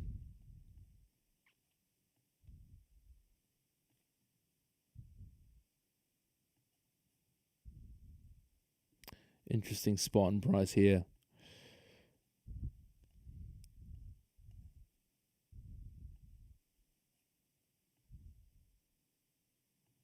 Real close, man. Real close tease.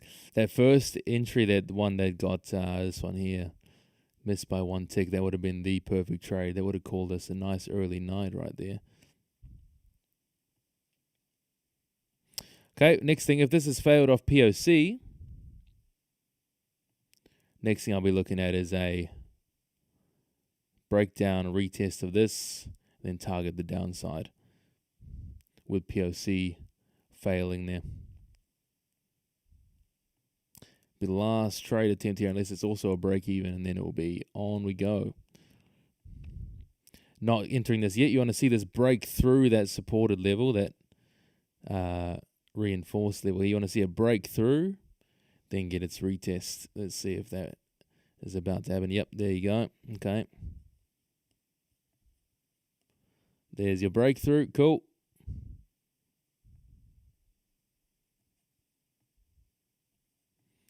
Cool. And if we get that retest, that'll be my last trade for the night. Let's see. For the night, for me, it's 3:21 a.m. in the morning here in New Zealand.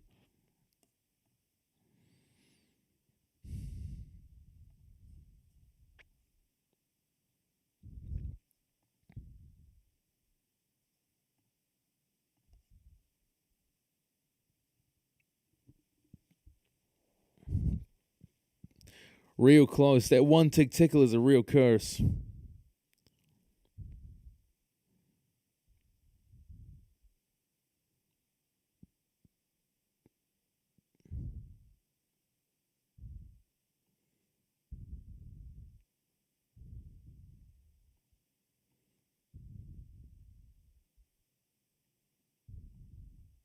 Cool, my order's in.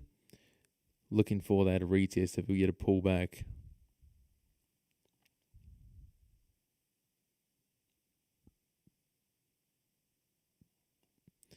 Value low. Here we go, man. Massive volume coming in right now. Massive. Oh my goodness. Oh my goodness.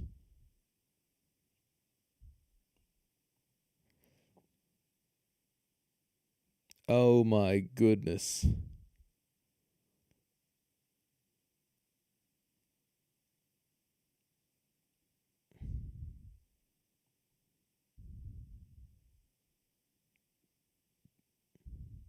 Big volume coming through right now.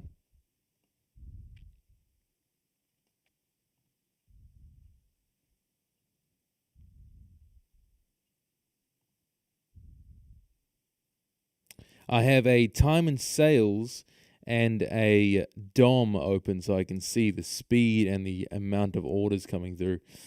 That's how I can spot the volume, to answer your question. We got a lot of orders just hit the market right now on that dip down.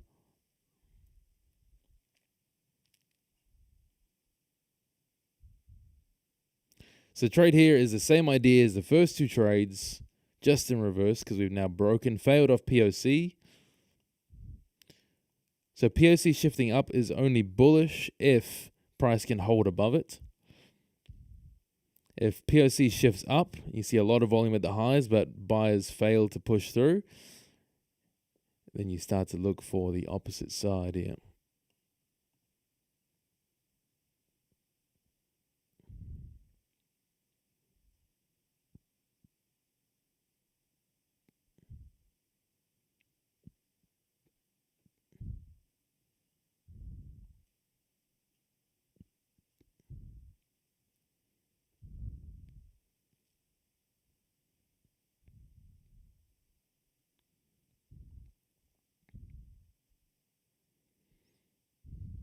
So same thing, looking for a retest of those value levels. Broken value levels become, on the other side, broken support becomes resistance. So same, flipped on the other side.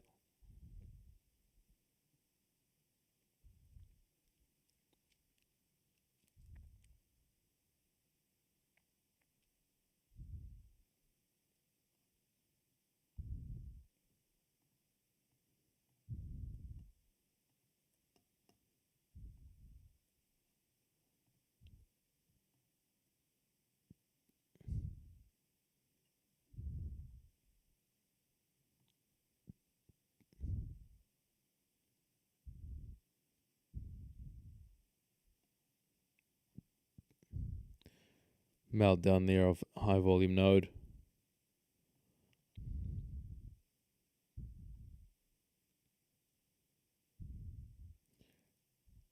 There we are. POC is shifted once again.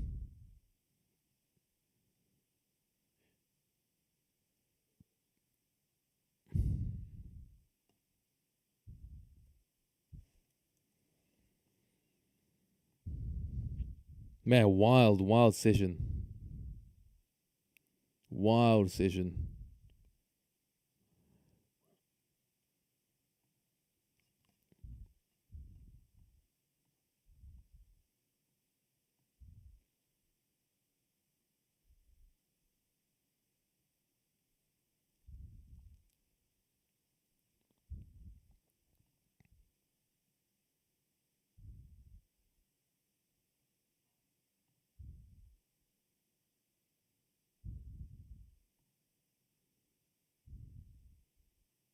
How are you able to see the time and sales plus DOM plus trading view chart all on a single laptop screen? My trading view window is really, really small. And then I've got the time and sales and DOM stacked in a skinny window on the right-hand side.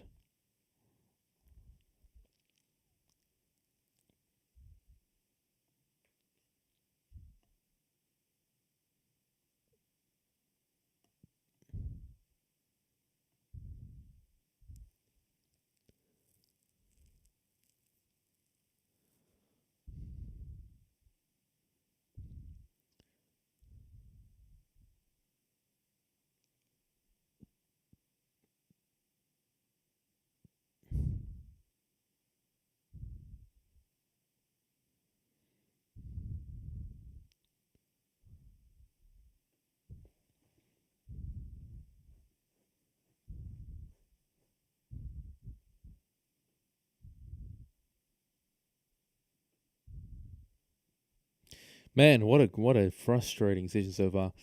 Down 1 hour only, which is not bad. Let's quickly recap those trades while we're waiting for this thing to continue to play out. Just watching it real close. But basically, we had the first one was a fading of the overnight value high and overnight point of control.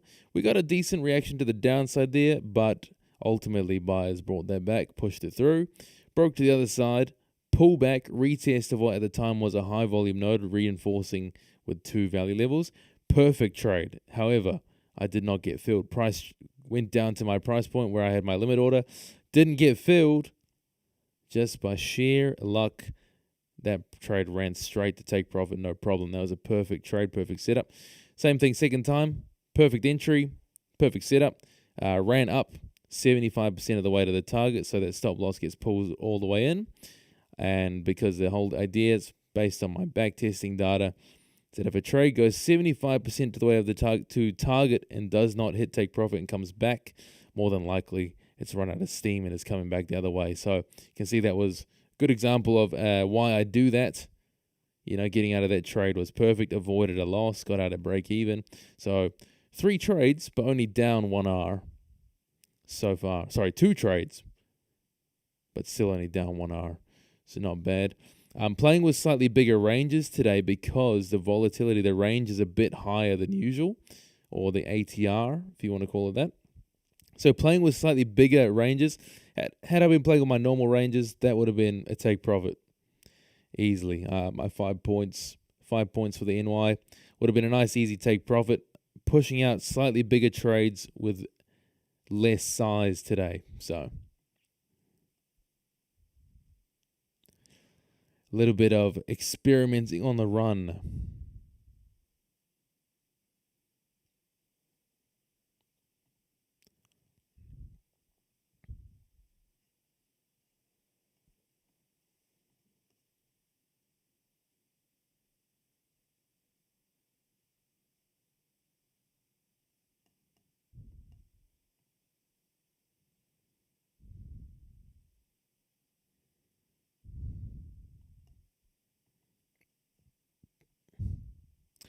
Some of your POCs have not shifted yet, huh?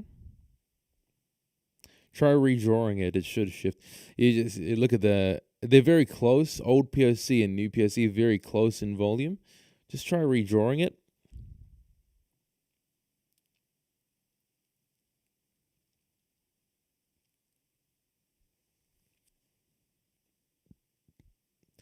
Yeah, watching how we do exactly, but I'm also waiting to see how we react as we get down towards these. It's a bit of a bigger range between 2 value levels, overnight value low and previous day's value low. And it is a little bit counter trend, so there's one thing to think of. But as we get down there, I'll be watching that as well. Got my sell limit up at the break and retest level for the short.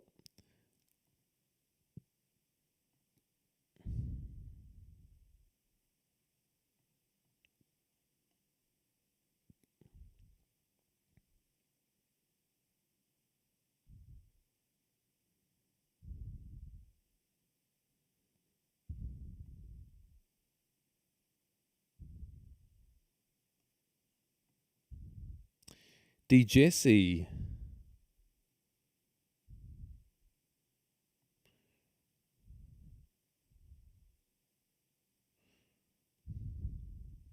Gold running up and up, eh? Yep. Makes sense. What's gold at now? 4,117. Insane. Is that a new all-time high? It is. Crazy.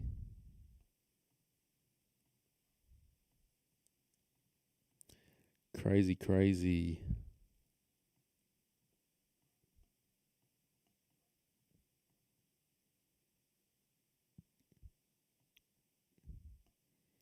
Yeah, what the hell? Now my profile is bloody glitching out. Hold on. Un memento, please. Ah, dude, there we are. Yeah. It seems to be I'm the outlier here with the different profile. So let's blame it on the hotel Wi-Fi. It's been doing strange things, both TradeAway and TradingView for me today. Perhaps should invest in Starlink.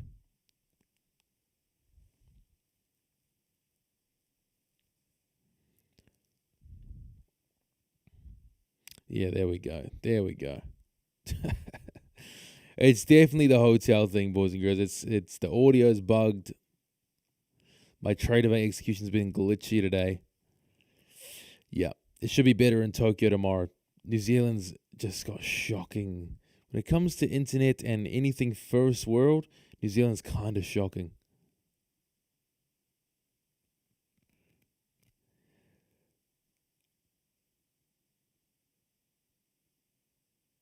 Oh, thank you, Devin. Much appreciated. Devin, I recognize your name from the earlier days as well. Much appreciated. Looking for shorts and longs at this point? Yes, correct. There's a couple of good areas down here. Because, yes, although this failed off the highs here, doesn't mean it's immediately going to be bearish. it could be today ends up developing a massive high volume range.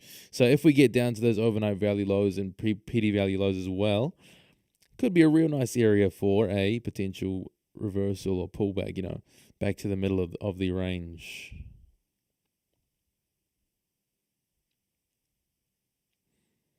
All right, pulling back up towards that broken OPOC and OVAH.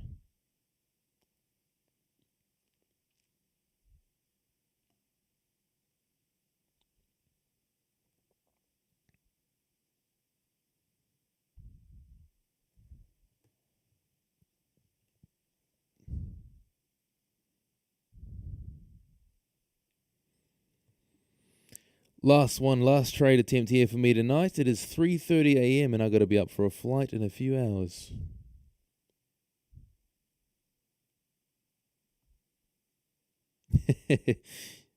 Timmy.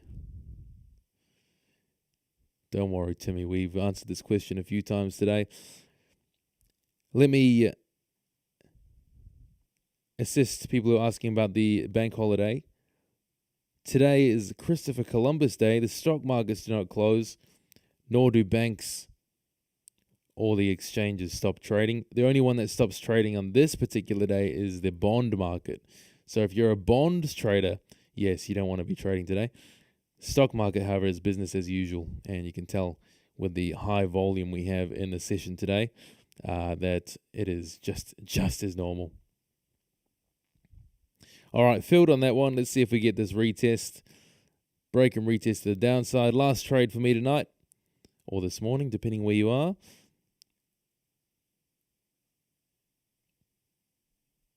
Same as that initial long trade, just taking the other side now. It is a high volume node in between two value levels. Overnight VAH, overnight point of control. Targeting, I'll target back down 8.7450 will be my take profit.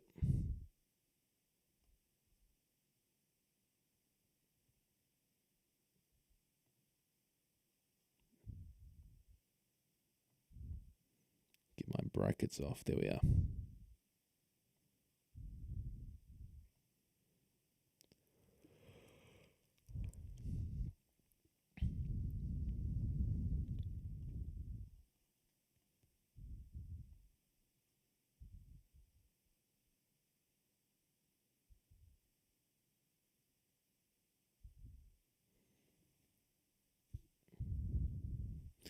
There's no way to sign on your website. I don't get an email.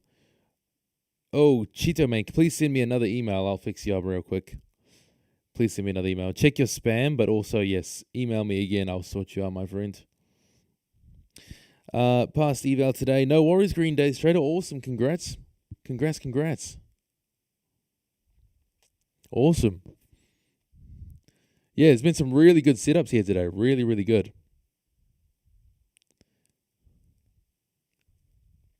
So what I mean, when you can tell the ICT traders that come in when they say bank holiday, and then they do the laughing emojis. Like, dude, it's not a bank holiday. Bond markets are closed, but everything else is as per usual.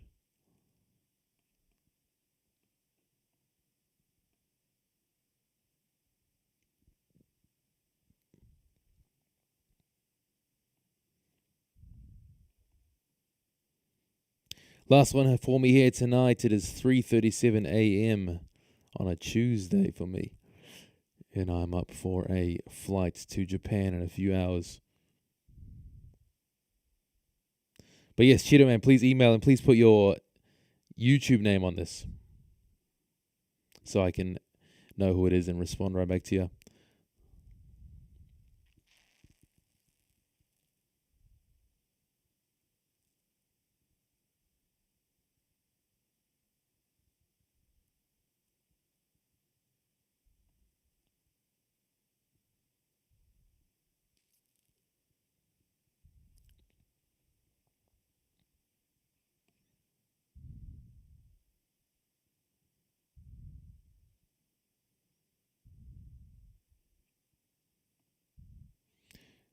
No worries, Green Days traders. Take care. Thank you for tuning in.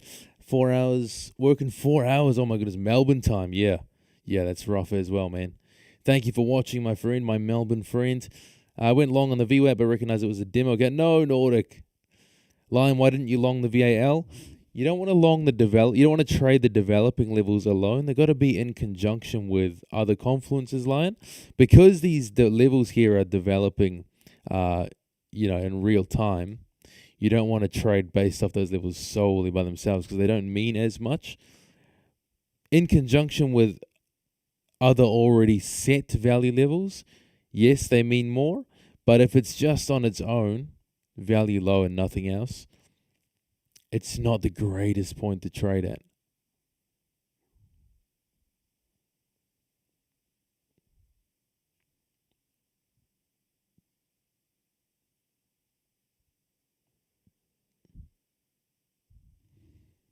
But yeah, you certainly use it in conjunction with other levels and other confluences, but on its own, not the best.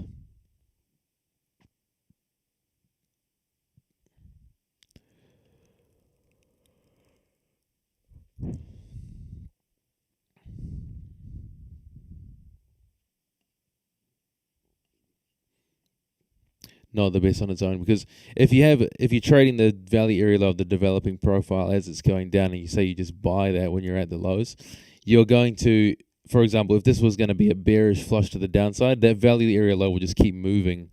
So you'd buy, it'll move down, you'd buy, move down, buy, and you just keep going into drawdown. So you need to have it just alongside something else to help give it context. Yes, not quite like, not when it's a developing one. So you use the value area highs and lows in conjunction with high volume nodes that are developing now, but not vice versa, if that makes sense.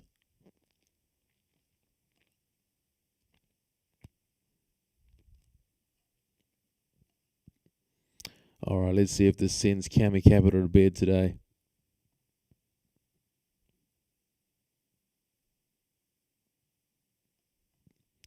My eyes are closing. Keep me awake, boys and girls. You see me folding over the desk here.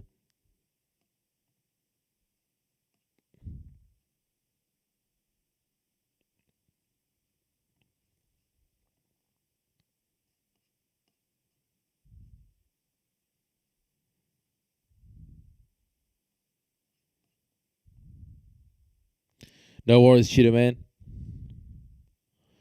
No worries. No worries, no worries. I'll get right back at you.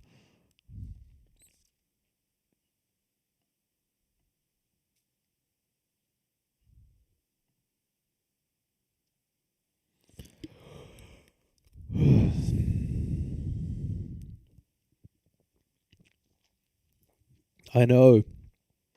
Through Chaser, I'm looking to move to Adelaide in South Australia, which has better hours for the New York Open. So I will be doing that eventually, but for now it's been let me just change this. Holy shit, it's moving. It's moving. So I will be in a better time zone soon. But for now we're working with NZ hours. It's pretty rough.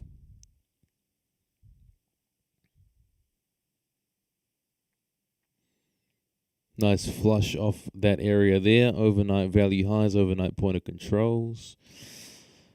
Got my take profit at 7,450 still. I've just changed that to 2 contracts in case we get a real proper flush to the downside. I'm like kind of itching to catch something big like that if I can. It's the whole reason I wanted to trade New York, was to try and catch these better, higher volume moves, bigger moves.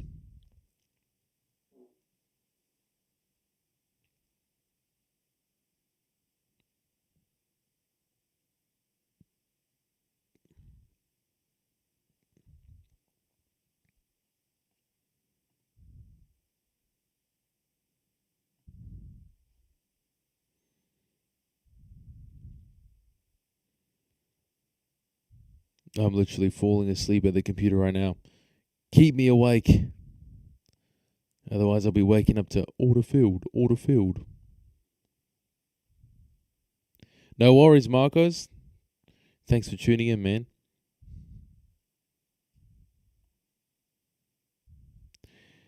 Let's catch this grand finale here on this trade. So much teasing today, yep.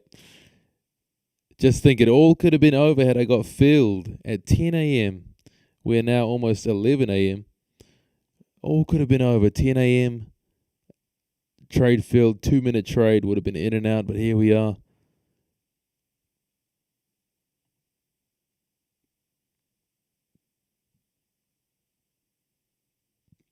Oh, yes. Lewis. Mr. Draper. Floating draw. Took some floating drawdown. That's all the accounts passed now. Yes, 250K in fund to cap. Congrats, man. Make sure you post it in the school, Lewis. Good stuff. Same trade? Awesome. Let's go.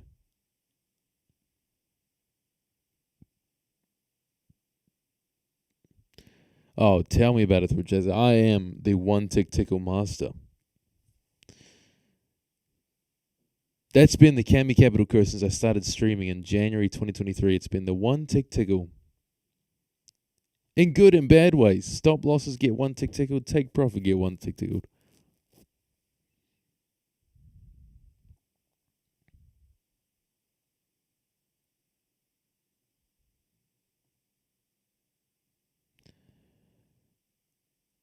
Oh, 3:45 p.m. It's Brad.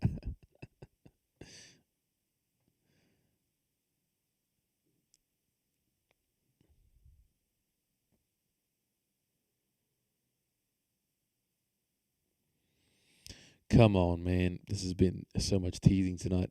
Send me out of here. Give me a grand finale. Let's run it through.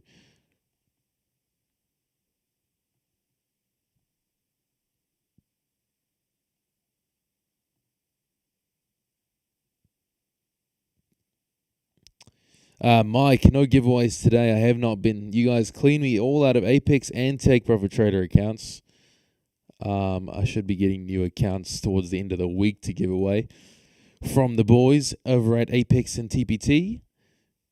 But none today. They have not yet sent me the new codes.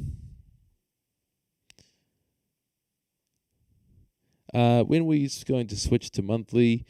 Tech speaker, it's going to be when I get back from Japan, so another week. And that'll be getting all transferred over. It'll all just be routed through the school group.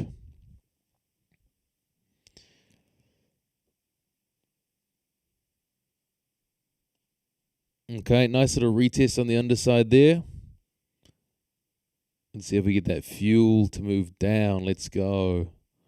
Yes, there's one contract moving stop to break even and holding this runner. Let's see if I can get some more from this.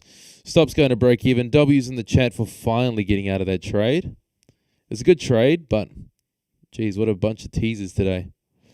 All right, holding this runner, going to trail this. There's a nice flush. Going to trail this, see if we can push that down towards the overnight VALs. Let's see.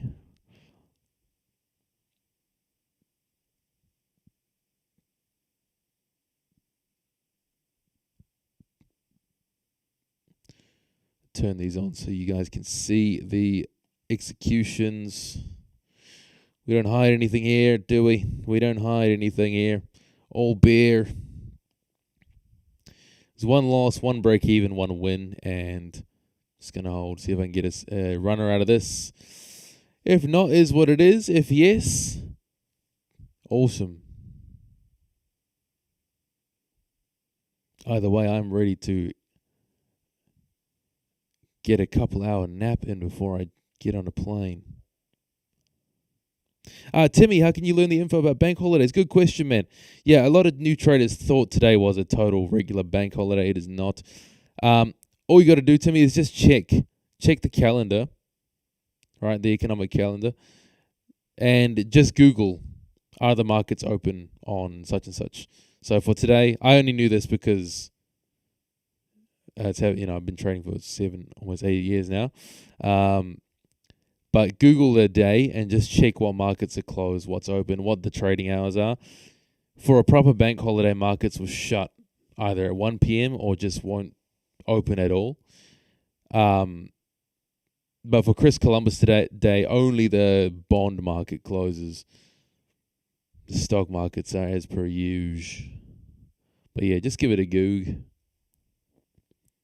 Every time there's a bank holiday, just Google to double check which markets are open and which ones are closed. Yes, Alicia, this one here, this was an A rank setup, so this one will be in the playbook, Alicia, absolutely. This was an A ranked setup, this short, as was the long up here. So I'll probably put them both in the playbook because it's also good to learn from losers. To be fair, the only loss taken there today was the fade. The first one was a valid trade. The second one was a valid trade. A winning trade just didn't get filled. Third one, also winning trade, just moved to break even. Third one, winning trade again. So technically 3 wins, 1 loss, if you want to put it that way. All A rank setup. So I'll run through them in the playbook in school for sure. For sure. Amber, first time watching the live stream. I recently started using volume profile. Good thing about it is that there's no bullshit, just levels. Yeah, that's right, Amber. It's one of the most appealing things about it, right? It's just logical levels, no conspiracies, nothing too subjective, just logical levels where things should happen more likely than not. And we just trade them and we see how they go. And yeah, it's a really good edge. It's a really, really good edge. Almost every story I've had from people switching to volume profile has been positive. The only ones who don't get it are the ones who are not as confident executing without any sort of candlestick confluences, etc. And they tend to struggle because they're seeing too many things at once. But yeah, if you strip it all down, cut down to the basics, volume profile only, and then build from there, I've only been hearing really good stories from people in the community, people who've taken the course, the emails I've been getting, the DMs, the comments. It's just overwhelmingly positive. So I'm glad to hear. Really glad to hear.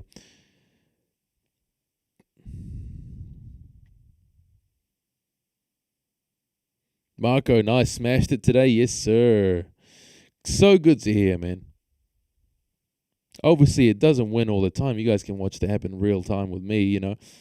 We get some losses here and there, but overall we win, and that's the main thing. And it's a much more confident way to trade too. You're not over-analyzing, and you're not stressing too much because you know your levels. You know if it does one thing, if it does one thing, then this is more likely to happen. If it breaks and does the other thing, then the opposite is more likely to happen. It's just a nice if this, then that type strategy.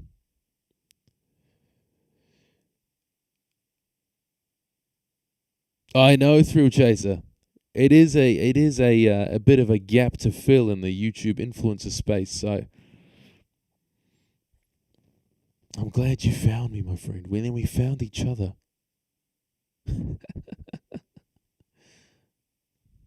All right, here we are. Getting some more movement. We did have POC shift down here as well, so that's something to be wary of. I'm trying to bank on the fact that we're going to get some momentum to the downside here. I want to get this trade closer towards the overnight value lows for the rest of the position. It says 3 are left on there on my trailing stop. I have changed it to 1 in Tradeovate. It's just a glitch that's been happening with me recently, so don't worry about that.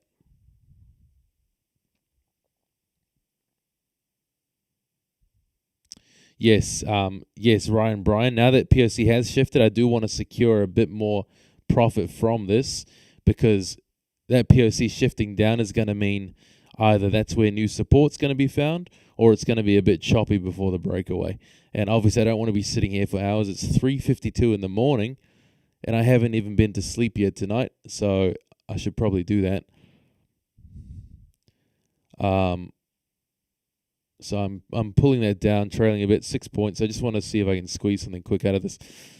If it can run down to overnight value lows and previous day value lows, then happy days for me. That's my ideal here.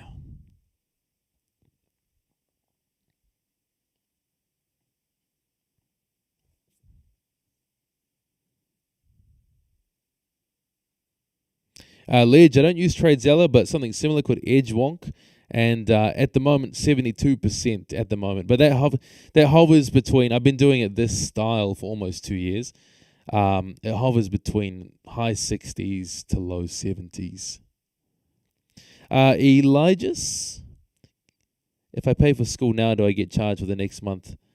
November 13th. If I pay for school now, do I get charged for the next month? No, you just pay as you go. So every month you're in, you pay whatever a month is for you. So it's not the start of every month. It's however long a month has been for you, if that makes sense. Desiman, the flight is 11 hours long.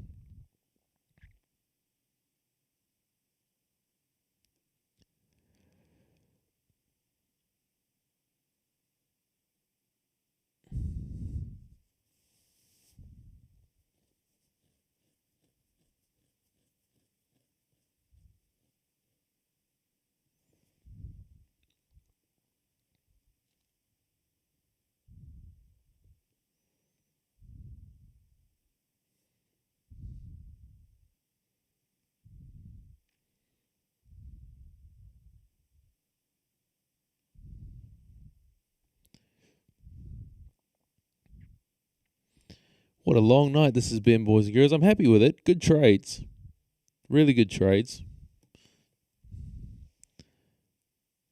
Unlucky with the second trade, but good overall. Really good. Really, really good. Still, am I streaming always in the morning? I normally stream the PM session in the afternoon, so I'm normally streaming 2:30 p.m. Eastern time. But I'm traveling at the moment, so for now I'm doing the New York morning session while I'm traveling. Works with the time zone a bit better. But as of next week, Monday, I'll be back to doing 2:30 p.m. starts.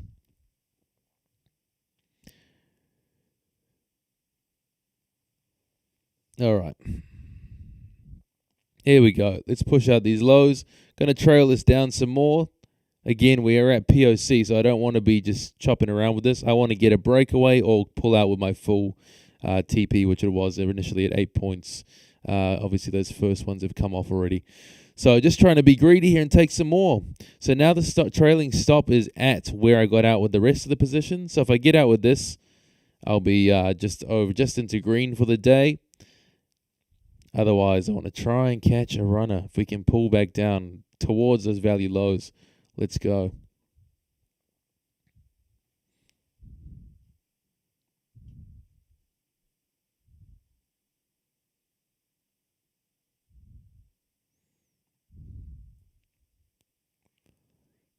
Put that TP lower and throw me them points. Timmy. Can you make a short video on why you like to trade PPI news that you mentioned today and previously? Yeah, Nordic. I mean, I like PPI because it's a fairly easy news event. It reacts well to the volume levels, the value levels of the volume profile. It reacts really well. And I like to set stop orders, like buy stops and sell stops, on where I'm anticipating the PPI candle to break to. And I just catch that massive boner candle either side. It's fun enough, a pretty high win rate to play that I use, and is one of the reasons for some of my bigger payouts. I don't know if you guys saw my video a few weeks back from the 10K in 3 days with Take Profit Trader. One of those days I made 5,200 in a day. It was not the biggest day. The biggest day was $7,000 from a normal volume profile trade, but the second day was just over $5,000 from a 3-contract PPI candle play. Using my strategy, like it wasn't just a straight gamble, but anticipating breakout from a value area high.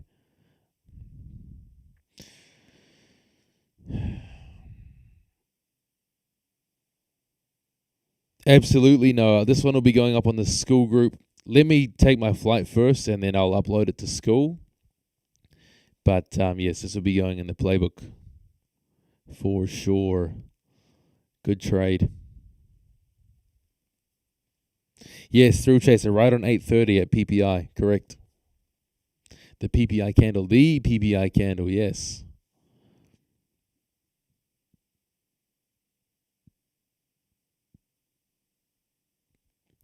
Surrender Sharma, which prop firms I trade? I trade Take Profit Trader, Apex, and I have a Traderify account, but I've not been trading it. Tradeify is good. It's just not suitable for my goals. Too restrictive.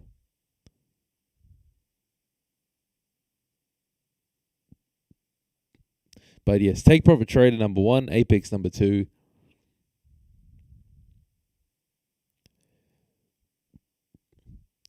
Nemo, all right. All right. Remind me again on Thursday. Alicia up 3.8k today. Thank you, Cami. Amazing stream. Nice, Alicia. Congrats. Tried to hold runner on last trade too, but it hit my trail. Yep. Hey, 3.8k is brilliant. Brilliant day. No problem. Good trade. Do you trail above nodes or just dollar amount that you're comfortable with? Devin, I do try to trail above nodes. So what I'm doing here is I'm keeping the trailing stop behind the POC. There's no distinctive node here around POC. It's more of an even distribution profile. But I'm still keeping my trailing stop behind POC, just to give it room to come back.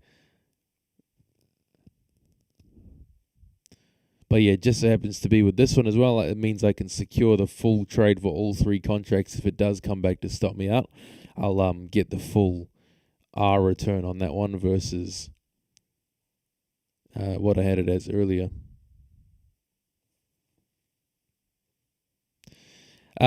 Do I like MFF? Yes, I am trialing a couple of prop firms. I'm not seriously trading with them, but I'm trialing their rules to see if they're worthwhile, mainly because they've offered partnerships with me, and I don't like to promote anything unless I use them myself as well or like the product. So I'm giving them a go. At this stage, I'm not seeing anything too special from MFF. MFF is a little bit cheaper.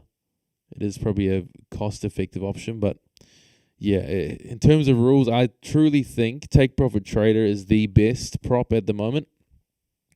In terms of opportunity and rules, it's easy enough, so it's not difficult like Apex. Apex is difficult for new traders. They got a lot of rules, but they're not the worst. But I wouldn't suggest Apex for most new traders. Take Profit Trader is friendly enough for newer traders, but also has good scaling benefits and payout, the easiest payout policy, to where I think it's the best opportunity overall. Take Profit Trader.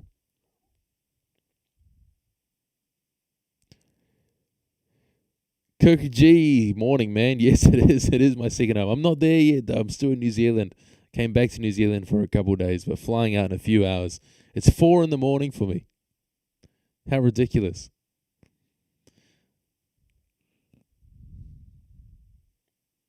Am I going to try the Ninja prop deal that's coming out still? Yes. So the Ninja Tradeivate prop thing is not a prop firm. It's just a platform. You probably know that through Chaser, but just to clarify for other people, the Ninja Tradeivate prop is not a prop firm, just a platform. Once that's live on Take Profit Trader, I'll be trading that on stream as well. Definitely be giving it a go. Do you get Tradeivate Pro with Take Profit Trader? I don't think so.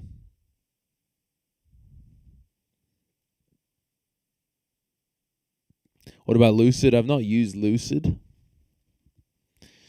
I tend to avoid the really new props. I just let everyone else use them, and all the other influencers push them until, and just see, does it go under like FTT did or Thrive, or does it stand a good 12 months and pay out consistently first?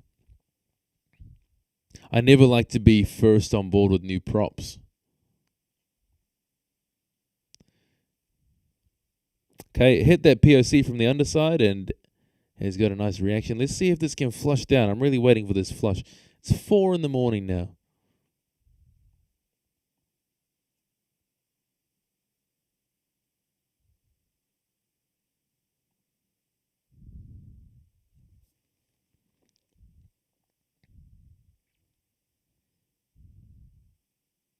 Any prop firms I wouldn't go anywhere near, Adam? Adam, to be honest, most of them. Let me give you the group of prop firms that I would use, even the ones I'm not using currently. I'll tell you the ones I would, and that'll automatically just rule out the ones I wouldn't personally. Would, even though I don't like TopStep in terms of their business practice and the way they did me dirty, TopStep is still a decent offering, no problem. TopStep, Apex, Take Profit Trader, Tradeify, My Fund of Futures. Who else am I missing?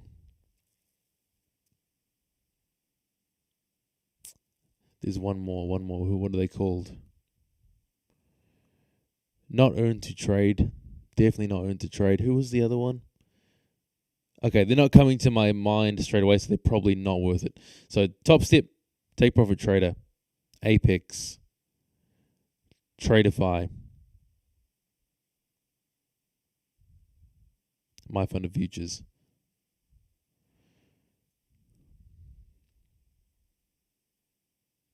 TPT is not too recent.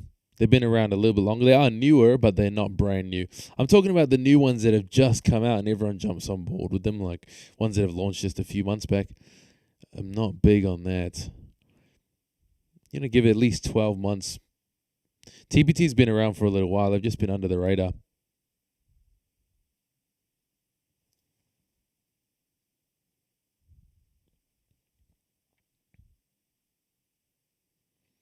I know. Thanks for the trailing stop. It's just a trade of a glitch. Don't worry.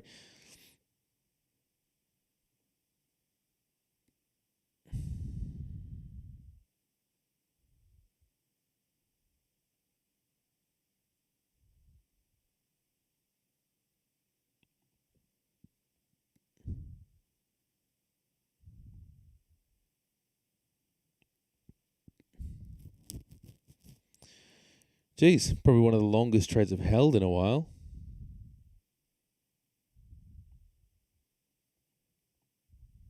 Oh, yeah, Big Cat. Trade Day is another good one. I do like Trade Day as well.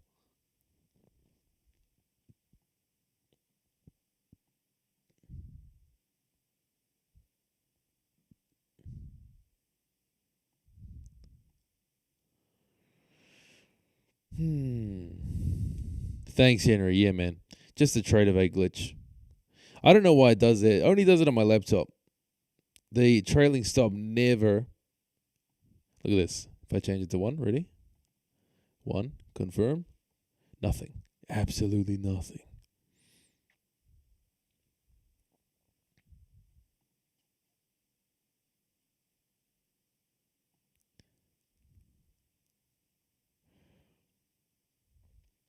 Yes, Kimmy, almost always, 99.9% of the time, I'm using a limit order. The reason I do it is because if you market order, you're giving up 1 to 2 ticks worth of profit, which doesn't sound like much, but when you're a scalper like I am, although this trade is much more than a scalp now, when you're a scalper like I am, it does add up to be quite a difference. So I always want a limit order so that I'm not sacrificing 1 to 2 ticks, which when you're trading 10 plus contracts, it ends up adding up to be quite a bit. Yes, DK Ken, my favorite tattoo artist. I only go to one guy. Alex Sutton, LXSUTTON on Instagram. That is my dude.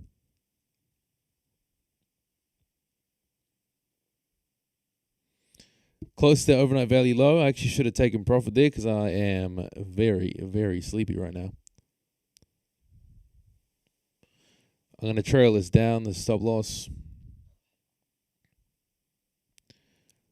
And let's see if we can push out that overnight value low. Great trade. W's in the chat. Like the stream for that trade. That was good. See that?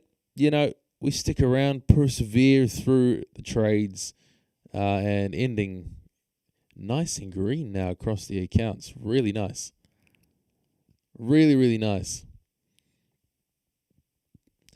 Again, the trade idea with this was break and retest overnight value high, overnight point of control, and high volume node. So it was a reinforced double stack level, and got out at my 8-point target for the scalp first.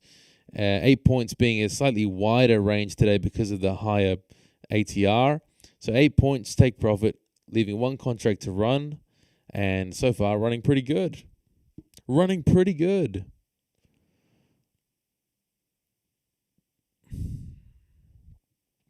Surinder Sharma, to learn my strategy, 2 ways. You can look at my YouTube channel, which I post a lot about it, the volume profile playlist I've got on my channel.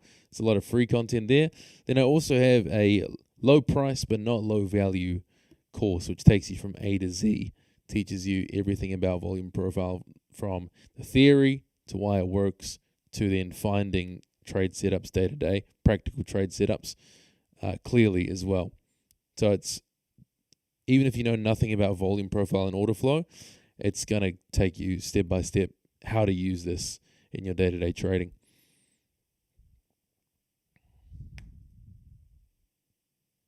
Yeah, no worries, Evan. By the way, Evan, yes, I'm going to get that email to you. By the way, guys, I'm going to exit this right now. I'm calling it a day. Boom, cool. Good stuff. It's 4 a.m. here. I got to get up for a flight in a few hours.